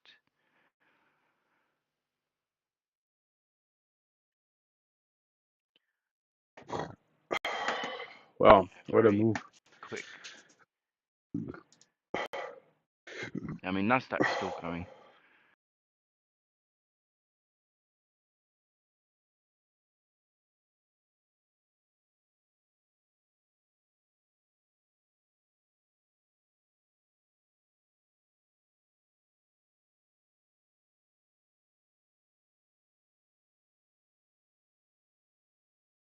Oh.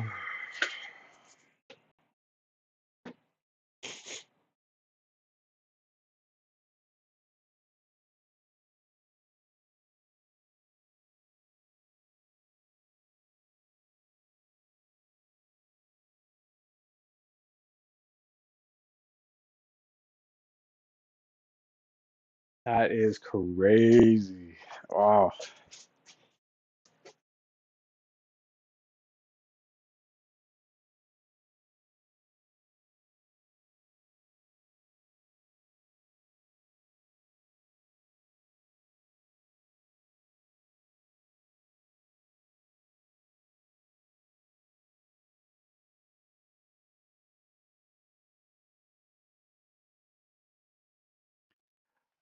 And I'm just trying to see your chart. I don't know what you've got higher up. What's up? Is it what was the high of the day on ES? Maybe you got some orders higher I up. think it was IB high. It was the high of the day. So right there. Is there anything higher up? 70, Like all 50. that up there, 50. And is there anything higher up after that? All that, what's all up there? 70-ish.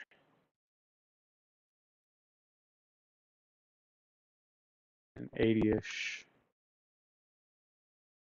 70, 80, 50, 70, 80.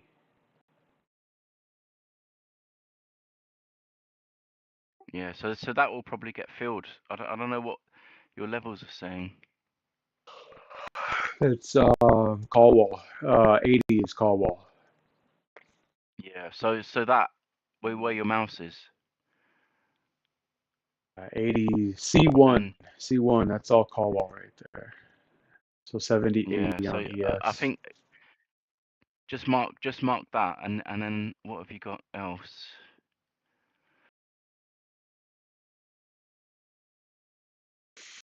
And zero gamma there. Where that liquidity added there.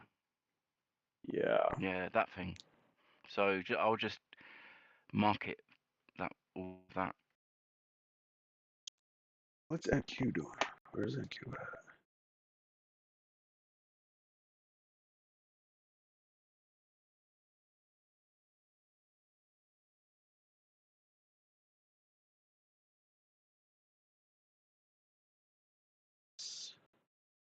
$26,000.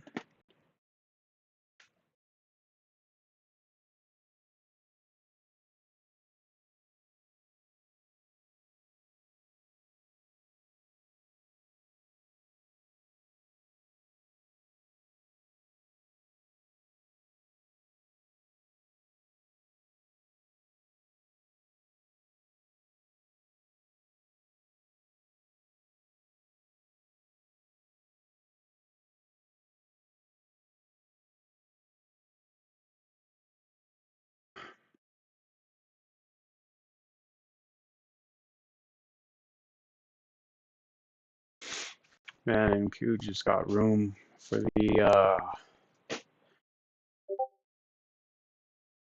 time high.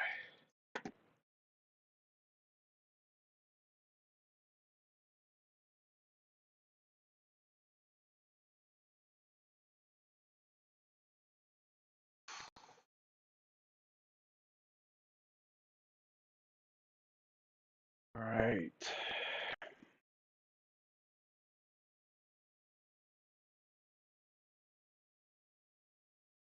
I am not a good breakout trader. I'm not a good trader like this when it comes to this.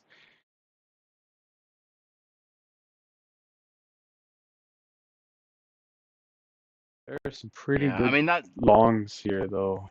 If let's say Yeah, for instance you're the trading the from thing. Yeah, zone but to zone. 97 yeah, I think. to Yeah, I think you'll have a 710. chance tomorrow. Really, I think you'll have a chance Yeah, I tomorrow think you're too, right. because it'll.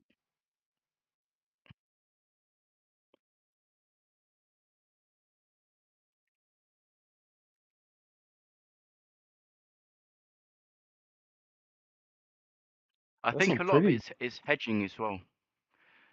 Yeah, true. I think a lot, because say you've got a portfolio of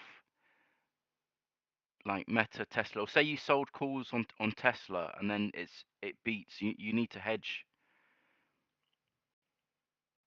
So I think it's a lot to do with that really. Do you know what I mean? Say you've got a portfolio and you want to hedge the underlying shares. You can just do it with ES and Nasdaq.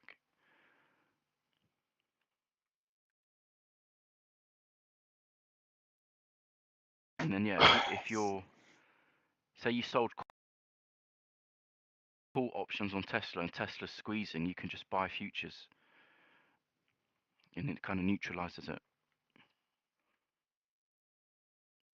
So I think that's what's happened. It's like with Nvidia. If you're selling calls on Nvidia and then it goes against you, you just buy futures and it cancels it out.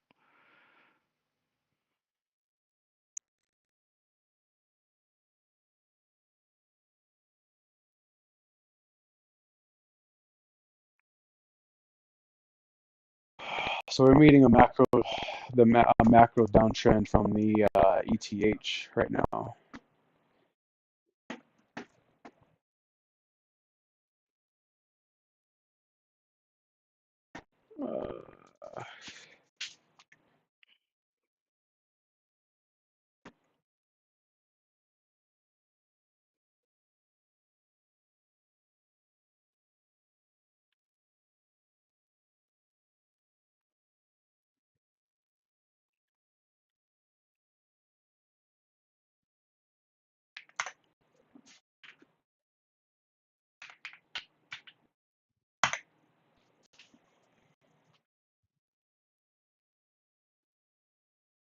Let's see if I can do it here.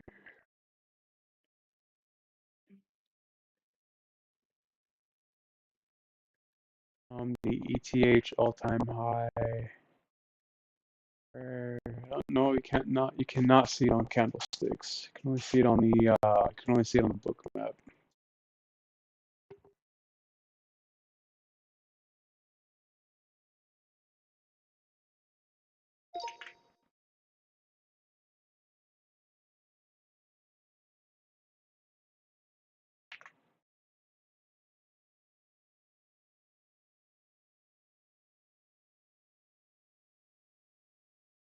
Right there. There we go.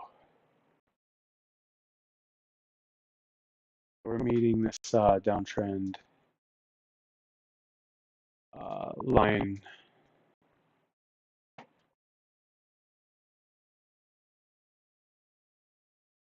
Right now.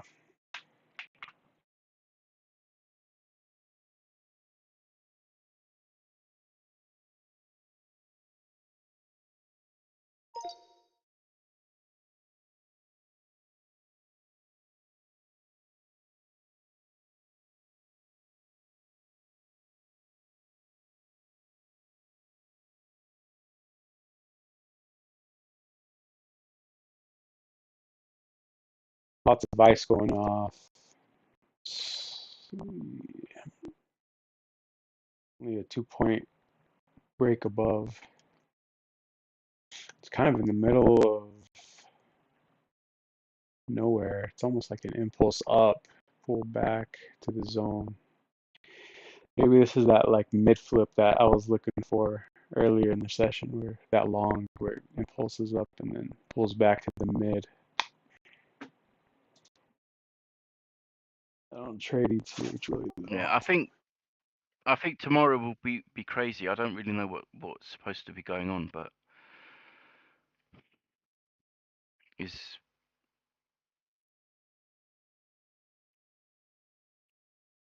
I mean, I suppose that you'll have people reacting to the news, the earnings. So that's probably what's happened as well.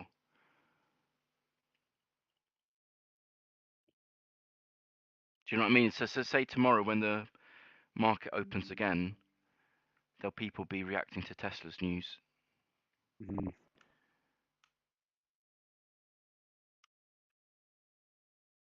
So So you'll get all that repair, like you know when they repair the price action. Yeah, all of that, just auction all of that stuff. Yeah, definitely seen that. Open on, true. you know, maybe open on the gap and then go higher, and then go all the way back down again. So you can see on that volume profile on Tesla, it's got it's like single prints, or it's got like a byte taken out of the volume profile on Tesla. 440. There, yeah, 440. Oh yeah, that's Like someone took a bite out of the. So it would just fill in all of that.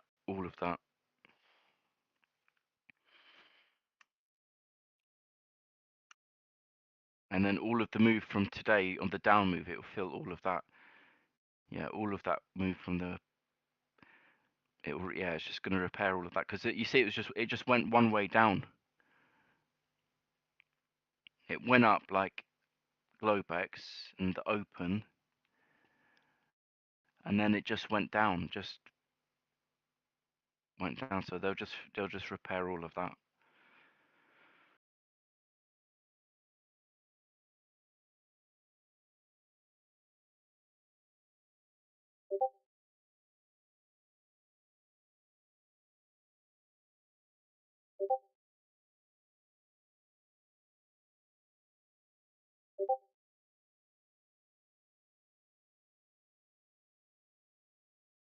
MU keeps going up. Even Meta reported capex spending, which is good for AI stocks.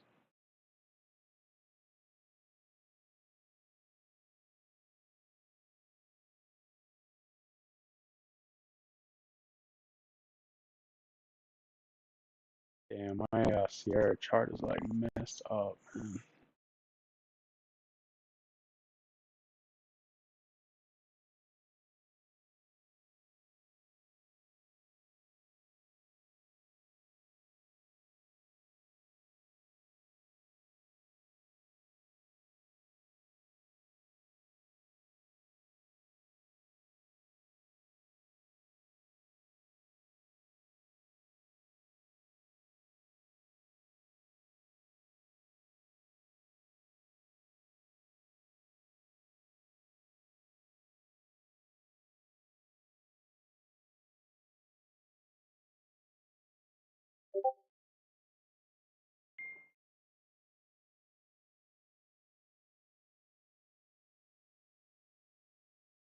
I'm gonna have to play with my charts real quick, man.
Yeah, like I said, I think tomorrow will be pretty crazy. So,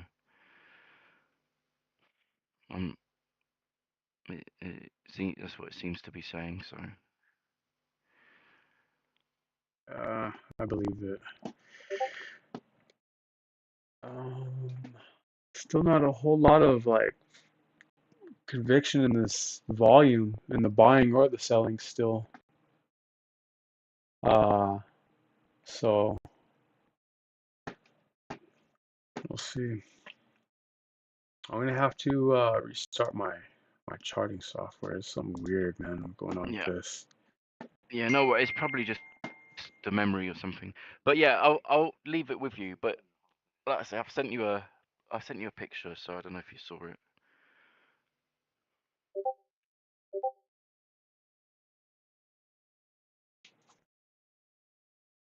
But yeah, that's what I'd be aiming for.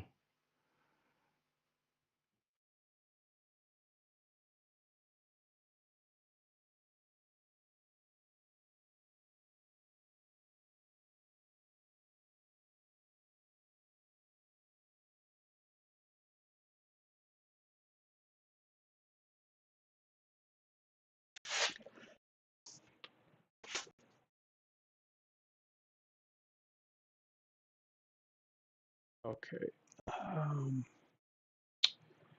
Department.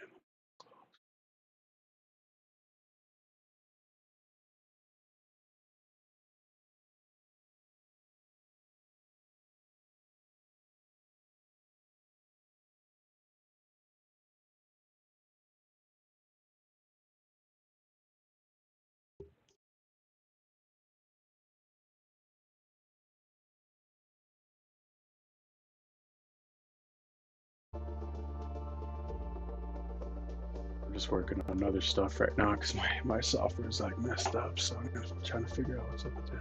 Yeah, no, that's fine. I'll leave you to it, but you get the idea. What I mean, I don't know if you Yeah, saw the I message see or that. not. I see you just posted that. Yeah, Yeah, so that's what I'm looking for. That's just I kind of keep it simple, so you can see the general idea of what So that's because it's too much. All the other stuff, all the other everything else is too much. So I just keep it simple, really.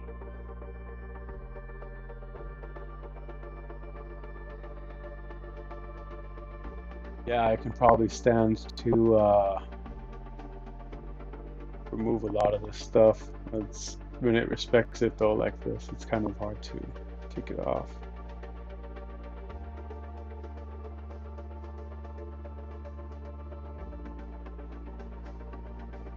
But I said it to Tom. I said if you draw enough levels, you'll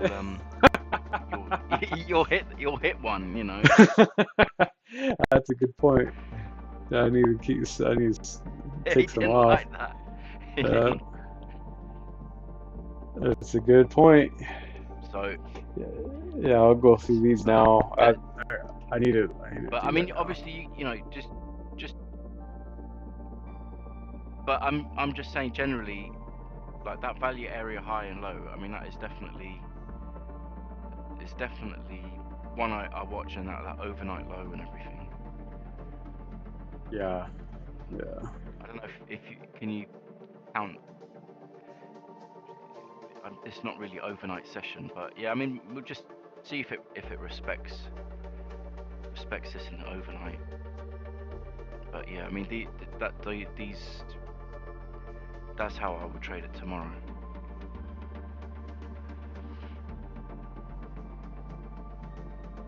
I mean, the hardest thing is just believing it. It's like, oh, I don't believe it will get there and all of this, but.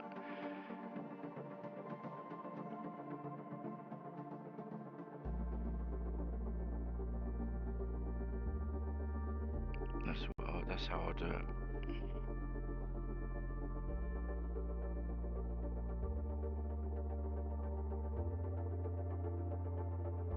But yeah, I'll just leave you to it. So.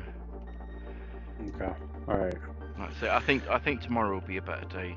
You should be able to get some good trades tomorrow. Because you should have the range and stuff. I don't know exactly what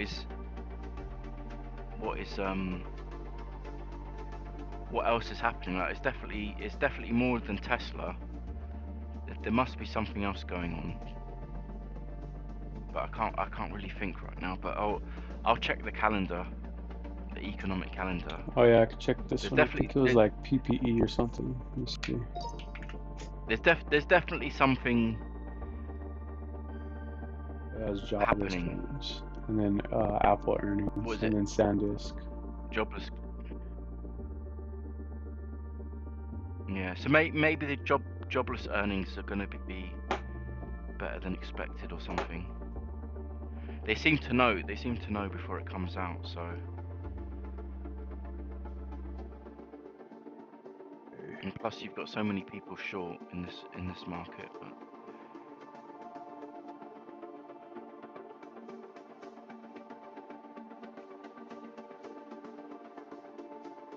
delete.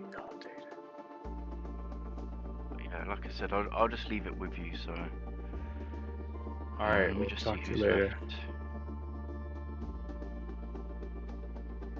Yeah, no worries. All right, cheers. Yeah. All right, we'll talk to you later. Bye.